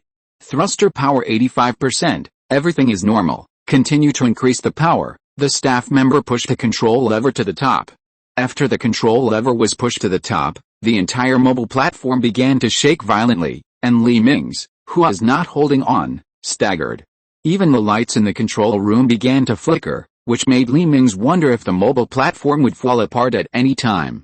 Your Majesty, this is normal.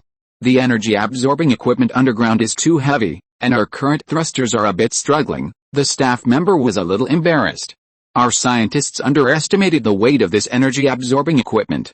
We may not be able to move it in a short time. The staff member looked at the control panel in front of him, shook his head and turned off the thrusters. I will mobilize the cruisers and tugboats. Li Mingze nodded and walked aside. An hour later, 30 cruisers and more than 100 tugboats from nearby flew over the mobile platform. Countless cables were thrown down from the spacecraft, and the magnetic lock at one end of the cable was tightly attached to the keel of the mobile platform. Count to 3 and start together. Li Mingze connected the fleet's communications and the mobile platform together. 3, 2, 1. As Li Mingze finished the countdown, the staff pushed the controller rod to the bottom in one breath, and the thrusters at the bottom of the cruiser and tugboat in the air began to spray wildly. The mobile platform began to shake violently, and soon Li Mingze in front of the porthole of the control room could see the mobile platform rising little by little. Try harder. Power 110%, the staff shouted and pushed another control rod upwards. Thousands of huge thrusters on the mobile platform suddenly sprayed a ball of fire, and some black smoke came out of the thrusters. Minor damage, acceptable. Seeing that Li Mingze was a little worried, the staff hurriedly explained. A few minutes later, the huge mobile platform had risen to the sky, but the geocentric energy extraction device and wormhole generator below it had only exposed a little bit of the top. Fortunately, the material used in the entire wormhole generator is very light, otherwise such a huge device cannot be moved by mobile platforms and these spacecraft alone. Wormhole control room, start resetting the extraction device, the staff said to the communicator. Control room received. The huge metal needle, which was originally 3,000 kilometers long, began to shrink upwards like a straw. After a few hours, it was shortened from the original 3,000 kilometers to 1,000 kilometers. The anti-gravity system is operating normally and has offset 96.1% of the weight of the core extraction device, the system prompt sounded. It is still so difficult to lift it after offsetting 96.1% of its own weight. How did this civilization build it in the first place? It's incredible, Li Mingze muttered to himself as he looked at the huge metal needle-shaped facility on the screen. After several hours of lifting, the huge wormhole generator and its energy extraction device finally revealed its full appearance. After being immersed in magma for a long time, the surface of the energy extraction device has been stained with some magma debris. But from the exposed structure, its surface is still lifelike and smooth, unlike the equipment of tens of thousands of years of prehistoric civilization. Prepare to enter the atmosphere. As several staff members pressed the button on the console, the huge wormhole generator flew towards the starry sky under the power of the mobile platform and the spacecraft. One day later in the Earth's orbit, Li Mingze stood in the observation room of his flagship, looking at the thousands of kilometers long and huge wormhole generator floating in the orbit. How are the preparations on Earth? Li Mingze asked Tianyi behind him. The drilling device is digging downwards, and it will probably be able to dig out the outer core in a few minutes. Eva seemed to be checking the data, and replied after a second. Start the installation. Yes, sir, in the former Republic of Congo. The African land, which had been emptied due to the ancient fungal epidemic, welcomed a new owner a month ago, and a large number of people were moved to this fertile land. Brand new cities have sprung up with the help of the Sith Empire's construction robots. But now the new immigrants in this city feel a little uneasy, and these uneasy things come from the construction site hundreds of kilometers away from the city. This construction site is not building a building, but digging downwards. According to insiders, this cave will be dug to the center of the earth. At noon that day, a piercing air raid alarm suddenly sounded in the city. Attention all citizens, please evacuate the city in an orderly manner under the guidance of the staff. For those who voluntarily stay, the country will not provide any compensation for any accidents. Waves of broadcasts sounded in the city. Chapter 196. The Pilgrim Fleet approaches. Although most citizens chose to leave, there were still a few young people who were not afraid of death who chose to stay in the city. They planned to stay and see what new things would happen. After dozens of minutes, there was still no change, which made the group of young people sitting on the high-rise building a little bored. It can't be a false alarm. Nothing happened. One person shook his head and prepared to get up and go back. Look! What is that? Suddenly a person who was looking at the sky shouted, and this shout attracted everyone's attention. In the originally clear sky, a touch of red suddenly appeared in the sky. This red was beyond everyone's expectations. It was not a meteorite or a fallen satellite, but a building like a metal needle inserted from space to the ground. Oh my God! It's so spectacular, several people shouted in shock. Under the gaze of everyone, the metal needle fell into the surface of the planet as a whole. The original burning fire also disappeared, revealing its original appearance. A silver metal needle covered with white textures was suspended in the air under the pull of a disc-shaped platform and hundreds of warships. Its huge body of thousands of kilometers made it impossible to see the end. Prepare to insert into the center of the Earth. Start inserting. With Mingze's order, all the staff began to stare at the screen nervously. Although the advanced technology eliminated the trouble of manual control, they were still worried about any accidents.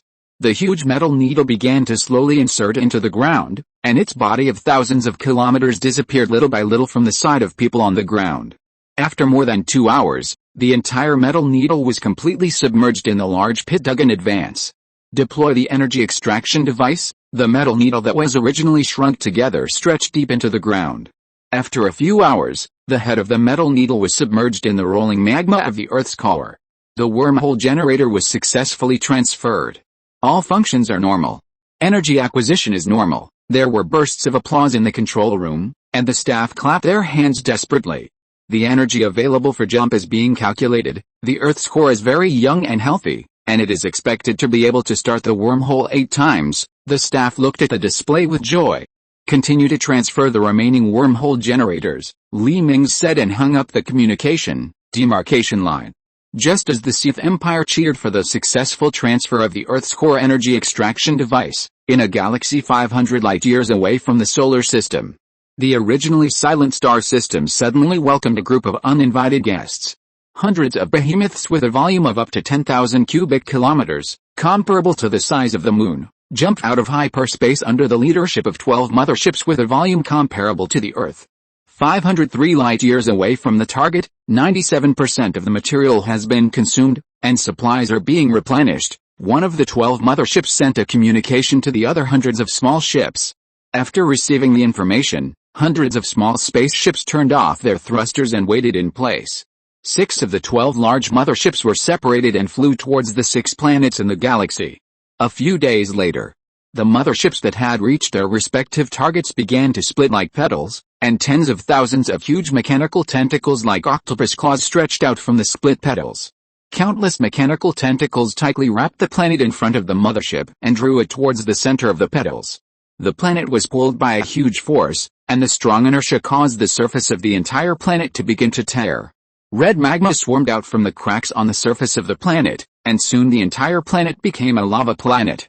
The magma that had formed a wave hit the mechanical tentacles of the mothership but did not cause any damage to it. Soon the entire planet was pulled to the stamen of the mothership, and a huge hole in the middle of the stamen suddenly opened. As the hole opened, the mothership tentacles began to connect with each other to form a layer of blue light film, and then countless beams of light from the inside of the tentacles gushed out, shattering the entire planet into powder, and the powder was melted into liquid again by the beams. A gravitational wave beam was emitted from the huge mouth in the middle of the mothership, and the planet that was dissolved into liquid was strongly sucked into the body of the mothership. All ships can start supplying. The 6 motherships sent a message to hundreds of small spaceships. After receiving the message, hundreds of small spaceships started their thrusters and divided into 6 teams, led by the other 6 motherships, to fly towards the mothership that had swallowed the 6 planets. The tails of the 6 motherships that were sucking the planets extended dozens of mechanical structures, similar to straws. Hundreds of small spaceships flew to their respective straw tentacles like hungry babies. The gray liquid in the pipes began to flow from the mothership to another mothership and the small spaceship. After a few days, the planets in the mothership were completely absorbed, and the blue shields on the tentacles that wrapped the planets disappeared, and the tentacles also loosened and recovered into the mothership. A small planet made of gray waste was spit out from the mothership.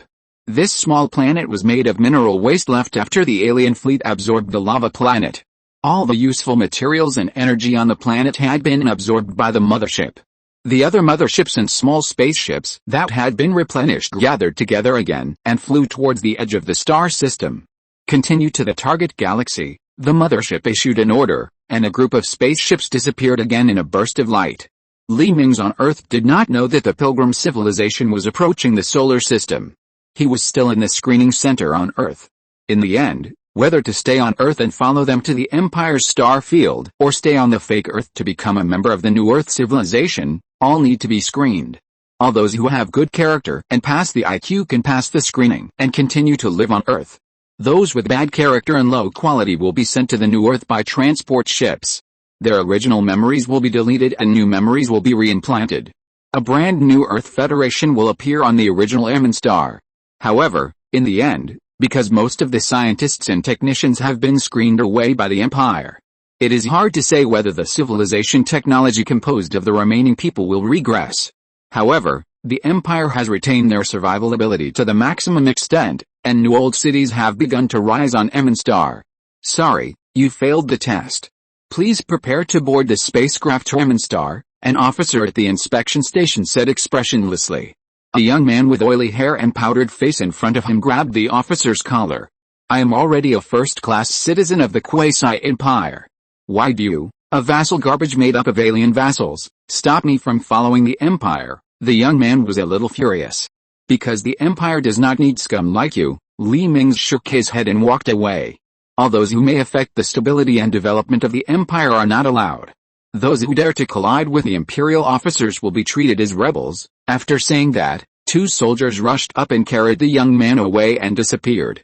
This is how we will deal with such situations in the future. Li Mingze shook his head and walked away. It was not that he did not give them a chance, but that some compatriots were not worthy of the Empire giving them a chance. If you're listening to this novel on a channel other than Fanfic World, it means they downloaded and uploaded it without effort. We cordially invite you to visit our channel, Mundo Fanfic Novelis. There you'll find the original version of this story and you can explore many other novels of various genres. We're waiting for you to immerse yourself in a world of incredible novels. Chapter 197, 1 year and 3 months, 4th update for Tianyi. 1 year and 3 months have passed since the Empire transferred the wormhole generator. The new Earth, Emin star, is no longer recognizable in its original state. The dense jungle has been made into fertilizer to feed various trees and plants on Earth. Some of the original continents of Emin star have disappeared and become the Atlantic Ocean and Indian Ocean on Earth. And some of the seawater in the original ocean has also been guided to the new sea, and then filled with sand and soil to become a new continent. The original large hole of the wormhole generator has also been filled and turned into tropical rainforest or sea. Earth-style cities have sprung up on the new Earth, with all kinds of highways and railways. From any angle, it is very similar to Earth, but there are some deviations in geological changes more than 2,000 years ago. All the Earthlings who did not pass the screening have been transferred to the new Earth. They have begun to live a brand new life, and a new government has been established in the capital city of the new Earth. The reason why such a large-scale project can be completed is that all the original construction equipment on the entire Earth has been mobilized, plus the construction ships and construction drones brought by the Empire, which were successfully completed with the cooperation of the Empire's warships. A total of 1.5 billion people were mobilized, all unscreened. Of the original 4 billion people on Earth, swept by the ancient fungus, only 2.5 billion people were left on the original Earth and would return to the Imperial Star region with the Empire's fleet. At this time, Li Mingze's consciousness had returned to the Sith Star. Things in the solar system were on the right track, and he didn't need to worry about them one by one. In the Royal Research Institute underground on the Sith Star, Li Mingze took Red Dot to the Ship Research Institute.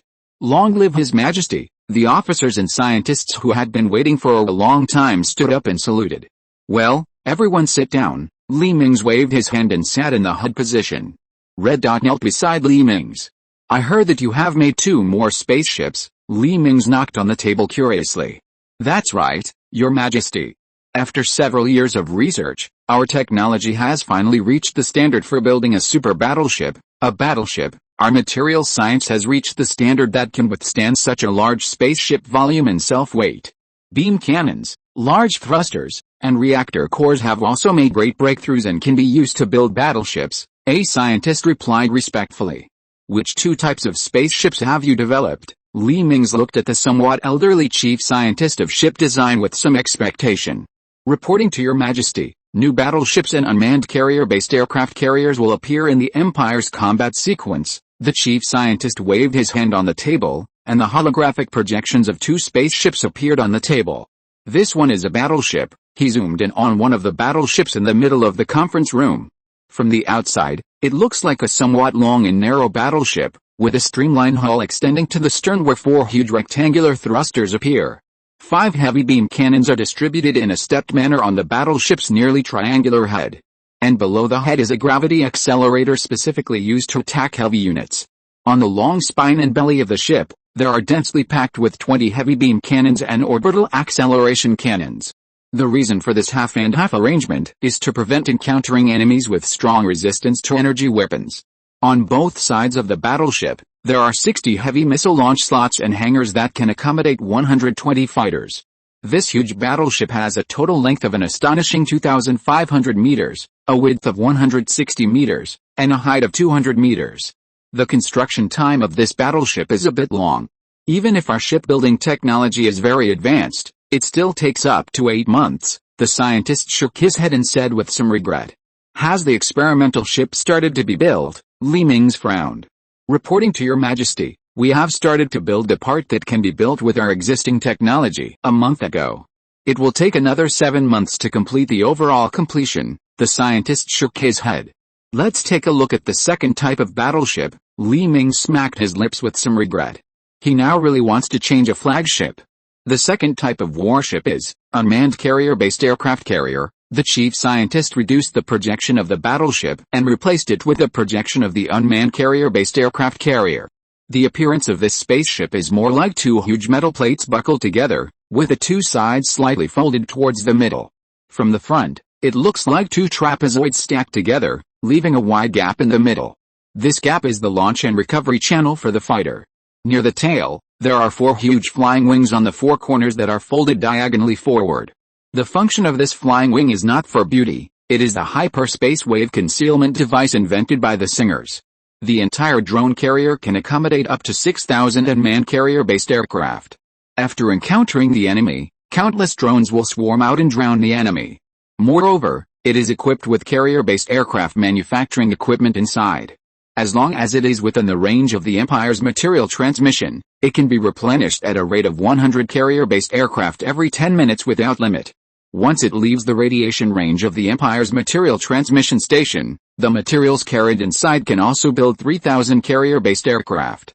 In addition to being able to launch carrier-based aircraft, this drone carrier can also deploy unmanned missile turrets and beam turrets in space. If in some complex star fields, these turrets will give the enemy who has entered the encirclement a little surprise. This giant drone carrier with a length of 2,600 meters, a width of 500 meters, and a height of 200 meters is also equipped with 50 medium-sized beam cannons and 20 orbital acceleration cannons, as well as several close-in defense guns. Your Majesty, how about these 2 new warships? The chief scientist touched his graying beard. He was very confident about these 2 new warships and believed that His Majesty would like them. Satisfied. Very satisfied. I need to see these 2 warships immediately. Mingze clapped his hands. Your Majesty, we also have a small modification of the landing ship. Do you want to see it? The scientist suddenly thought of something. Oh? What changes have been made to the landing ship? Mingze, who was about to get up, sat back in his chair. Because the Empire's alien forces have been put into use, we have jointly developed an alien mothership with a biological and chemical weapons department. It's just that it's a little inhumane. The chief scientist rubbed his hands. Go on. We moved the alien culture tanks to the landing ship and modified the landing chamber. One landing chamber can now carry 6 aliens, and the cost is much lower. That's not the point. The point is that once this landing ship reaches the ground, it can insert its head into the ground and become an incubation tower. The aliens can put the various creatures they have obtained into the incubation tower. Before the alien fertilized eggs carried by the incubation tower are exhausted, it can continuously produce aliens. Of course, this is limited to the range covered by the material transmitter, but we have also prepared a modified supply ship for it to ensure that every alien is armored when it comes out, the scientist explained excitedly. Perfect, perfect. Mingze revealed a mysterious smile at the corner of his mouth. Chapter 198 My Life, the 5th update of Sudaji's Beauty. My name is Kyoyu. I am an orphan. I don't know who my parents are, and I don't know why they abandoned me. But the orphanage of the Empire adopted me, and I grew up with my friends in the orphanage. But I feel lucky that Aunt Moose in the orphanage is very good to us. She always thinks of us when she has good food and clothes. She also taught us to pray to the Emperor of the Empire before every meal, thanking him for bringing us a comfortable life and allowing us to taste such wonderful food. I admire His Majesty the Emperor very much. It is he who brought us the wonderful life we have now, allowing me to enter the elementary school of the Empire to study when I was 12 years old. I am 14 years old. Under the leadership of the school principal, we went to the Memorial Hall of the Empire, where we saw the heroic figure of His Majesty, the Emperor, leading the Imperial fleet to conquer the starry sky and drive away all the bad guys who tried to invade us. It is said that those planets were already the inherent territory of our empire thousands of years ago, and we were the first to observe those planets with a telescope. But those foreign evil civilizations invaded the capital star of our empire, but fortunately, the great Emperor defeated all these evil invaders. I am 15 years old, and the primary school curriculum has been completed. I was admitted to the best junior high school in the empire with the first place in the school. In junior high school, I met my best friend. We vowed to become scientists when we grow up and invent various advanced technologies for the Emperor so that the territory of the Empire can expand outward.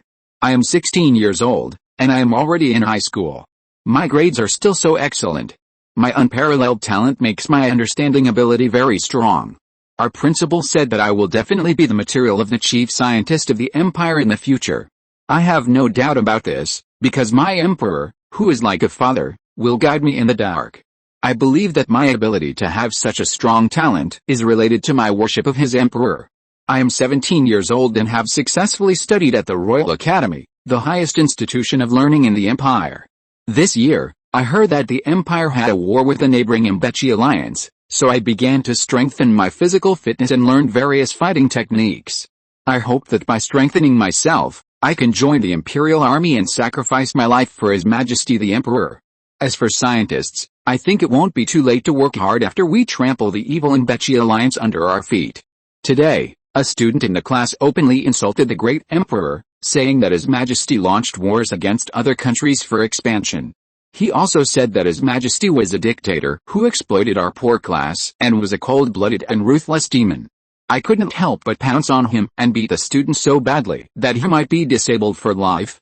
Just when I thought I was going to jail, I didn't expect the principal to meet me in person and praised my behavior, hoping that I could maintain this excellent character.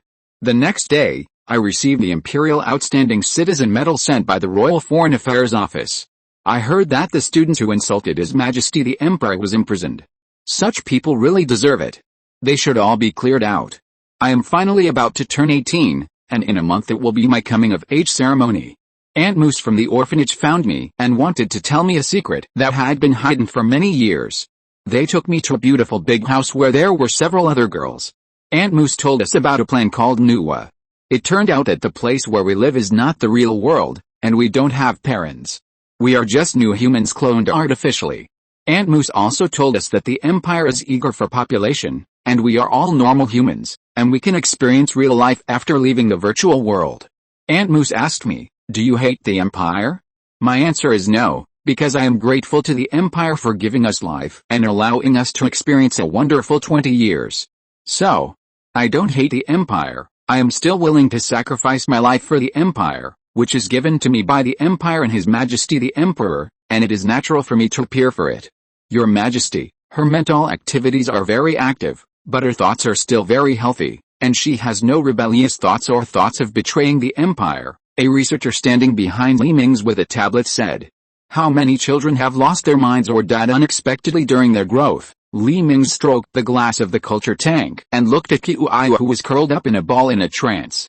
Your Majesty, there are 3.4 billion people who cannot recover their consciousness due to accidental death and who have become selfish because they do not love to study and have acquired bad habits, but there are as many as 200 million dangerous people who have resentful thoughts about the Empire. As I said above, a total of 3.6 billion people have been cleared out, the researcher said coldly. If they are released into society, they will become a cancer of the Empire.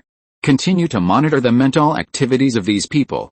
Once someone has thoughts that are not conducive to the Empire, immediately arrange an accident, Mingze said, and left the cultivation hall on the flying platform without looking back.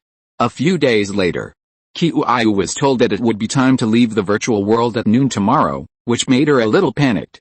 She didn't know what the real world would be like, and she inexplicably had a little nostalgia for this virtual world. After all, this is where she has lived for 18 years. Time flies, and the next day soon arrived. Kiuiwa, who stood on the roof of a high-rise building in the city center and admired the city scenery for a night and a morning, returned to the orphanage. Dozens of orphans who grew up with her also stood in the hall of the orphanage. This is. Are you also new humans? Tianyi murmured. Well, we will return to the real world in a while, and we must meet again in the real world. A girl who played well with Tianyi burst into tears. Tianyi went forward and hugged her and patted her shoulders. Yes, we will definitely meet again in reality. Although Tianyi knew that everyone would be arranged to various places in the Empire after returning to reality, she still whispered to comfort them. Okay, it's time to return. Close your eyes. Aunt Moose clapped her hands and said to everyone. Well, everyone closed their eyes obediently. Tianyi felt a wave of sleepiness coming over her, and unconsciously fell to the ground. Still 17 more. Come on.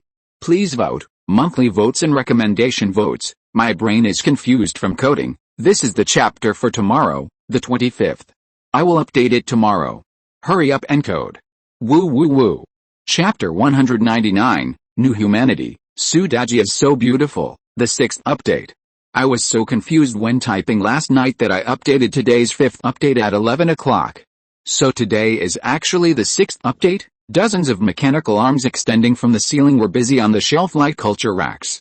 One by one, the culture tanks were taken down by the mechanical arms and placed on the conveyor belts running on the ground. These conveyor belts will send these culture tanks to the dispatch office and then put them on various transport ships.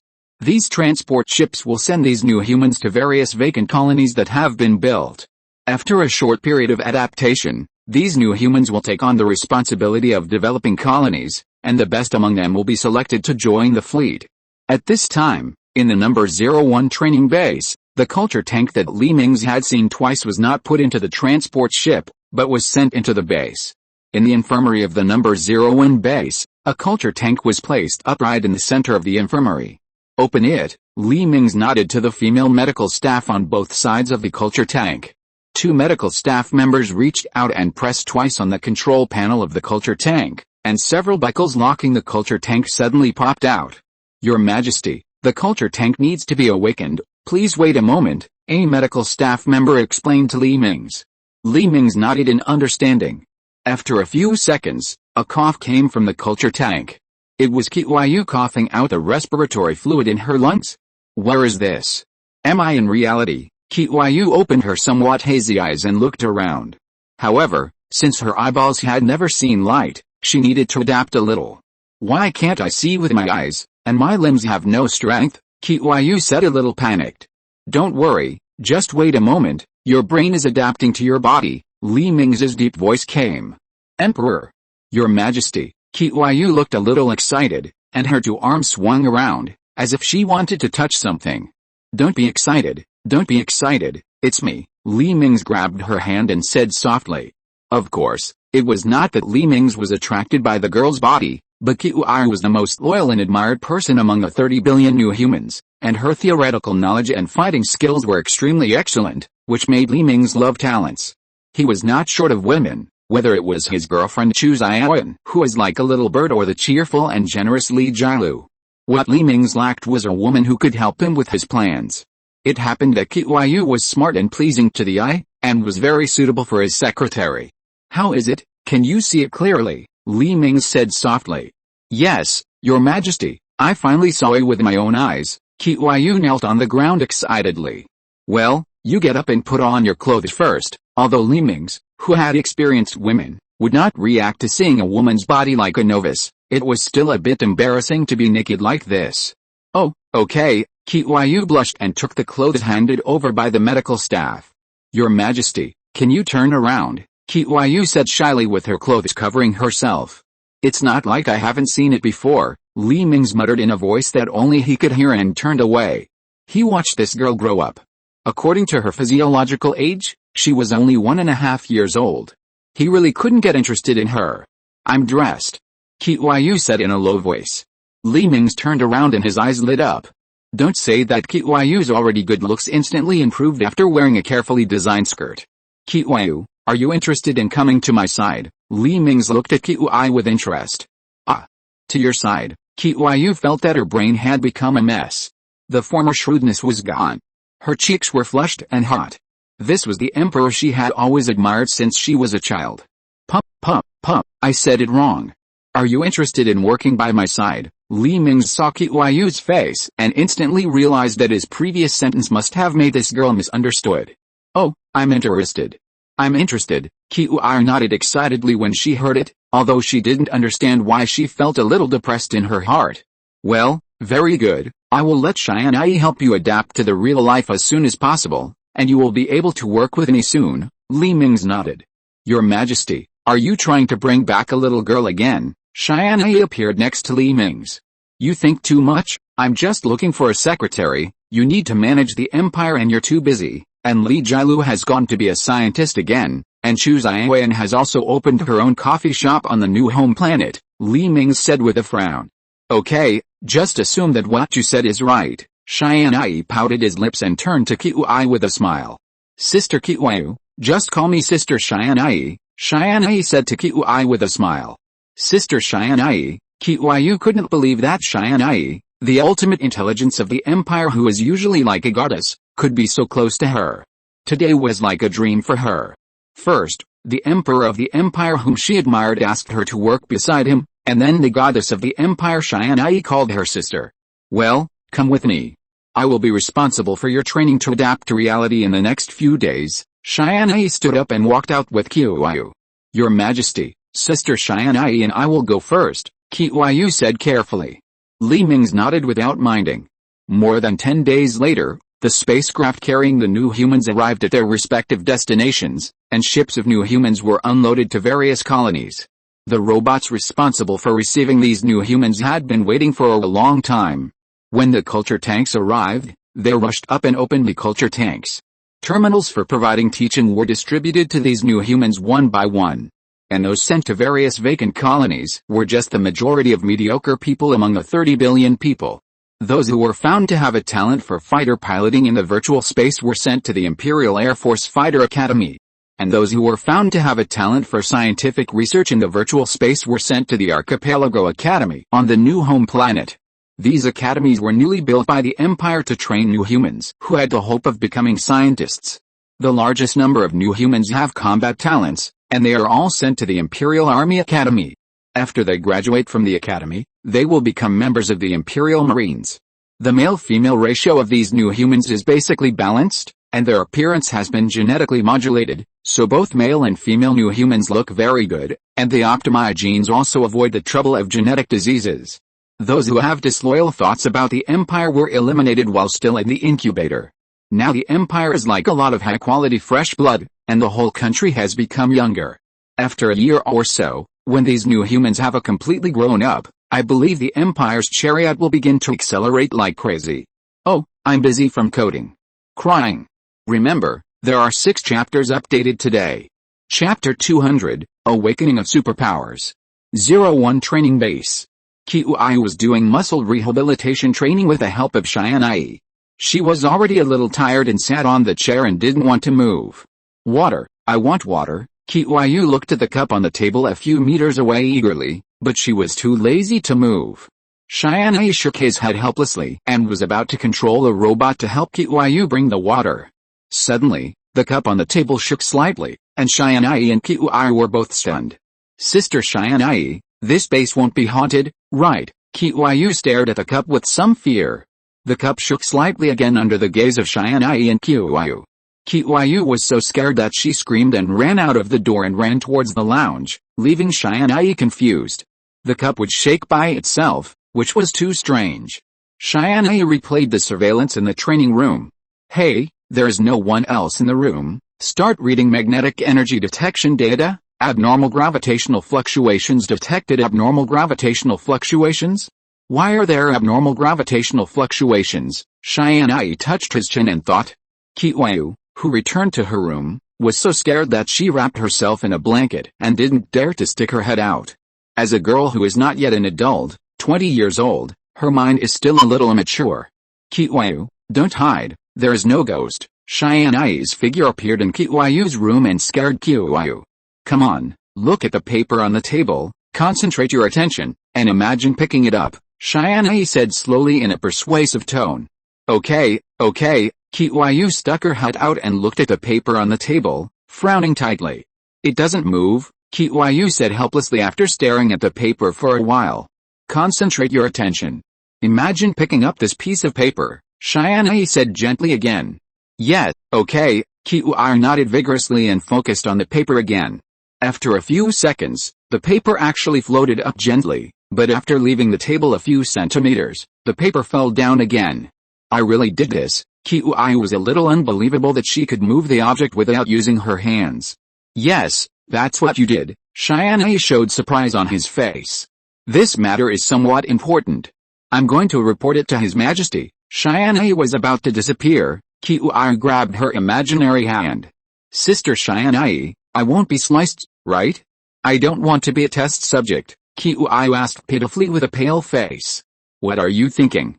The current technology doesn't require slicing, and we won't let you be a test subject. At most, we'll observe for half a month or a month. Be good. Tianyi touched Tianyi's head and disappeared. In the blue bricks of Sith Star, Mingze was still watching TV with Red Dot and snacks as usual. Your Majesty, I found something incredible. Tianyi's figure appeared between Mingze and the TV. Red Dot, whose vision was blocked, scratched his nose in dissatisfaction, got up and crawled to the side, and continued to watch in another position. Your Majesty, please come to Nuwa Star to see this. Tianyi's figure disappeared after he finished speaking. Mingze helplessly put the snacks aside, got up and walked to the dormant chamber next to him. A few seconds later, Mingze, who had changed his body, appeared in the number 01 training base. Tianyi, where are you? Where should I go? Mingze shouted to the air, and then a flashing arrow appeared in the corridor. Mingze shook his head helplessly and followed the arrow forward. A few minutes later, he came to the door of Tianyi's lounge. It's not good for me to go in like this. Mingze hesitated for a moment, gritted his teeth, pushed open the half-closed door and walked in. Mingze was about to say something when he was interrupted by Tianyi's shushing gesture, but he was quickly distracted by the things in front of him. I saw a piece of paper floating quietly on the desk in the room, and Tianyi on the side was staring at the piece of paper with a focused look. What is this? Superpowers? Mingze immediately thought of science fiction movies about superpowers out of control. I don't know. We will do a detailed scan of her later. Tianyi shook his head and said. A few seconds later, Tianyi finally couldn't hold on and fainted on the bed like a frustrated person. Is she okay? Mingze hurried forward to help Tianyi up. Please take her to the infirmary. We will scan her. Tianyi disappeared into the air after saying that. Mingze picked up Tianyi and walked quickly towards the infirmary. 20 minutes later, Mingze and Tianyi stood beside Tianyi and looked at the data on the computer. Your Majesty, the development of this part of Tianyi's brain is different from that of ordinary people. Tianyi pointed to the brain structure diagram of Tianyi and said. Is the abnormal development here because she spent 18 years in the culture tank for 1.5 years faster? Mingze touched his chin and thought. Yes, the abnormal development of her brain seems to have activated the hidden part of the gene, Tianyi said and magnified Tianyi's DNA structure in the air. Here, and here. They are all different from the genes when we cultivated them. It seems that they have undergone some changes. Our current technology cannot explain this change. Tianyi was a little helpless. Then what is the principle of her control of gravity? Mingze asked curiously. It is incredible to know how the human brain can control gravity. Her brain seems to release an electromagnetic wave that can control gravity. This electromagnetic wave can be observed by our equipment, and it seems to have the same effect as our anti-gravity engine. Tianyi looked at Tianyi's head with interest. Your Majesty, can I cut open Tianyi's brain and see if it can be restored to its original state the next day? No one will know, and she won't notice anything. Tianyi rubbed his hands evilly. Come on, you should include all new humans in the observation list. If this mutation is not an isolated case, then there should be new superpower controllers among the 30 billion new humans. Mingze ordered Tianyi. Yes, sir. Tianyi nodded and disappeared into the air. A few days later, as Mingze expected, a large number of new humans who could control electromagnetic waves appeared in the Empire. These people, without exception, had brain development that was different from that of ordinary people. After a detailed investigation, Mingze found that these people all had one characteristic, that is, in the virtual world, they were not only extremely intelligent, but also showed amazing talent since childhood. More importantly, they all worship the emperor of the empire and pray before every meal. This discovery surprised Li Mingze. He seemed to have touched the threshold of spiritual technology. But what made him very sorry was that although these people had the ability to control gravity, the power was very weak.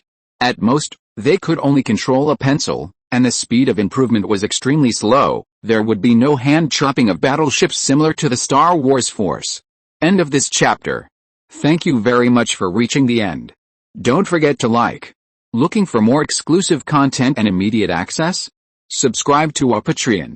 Remember, every like, subscription, or donation encourages us to continue. Thanks to everyone. See you in the next video.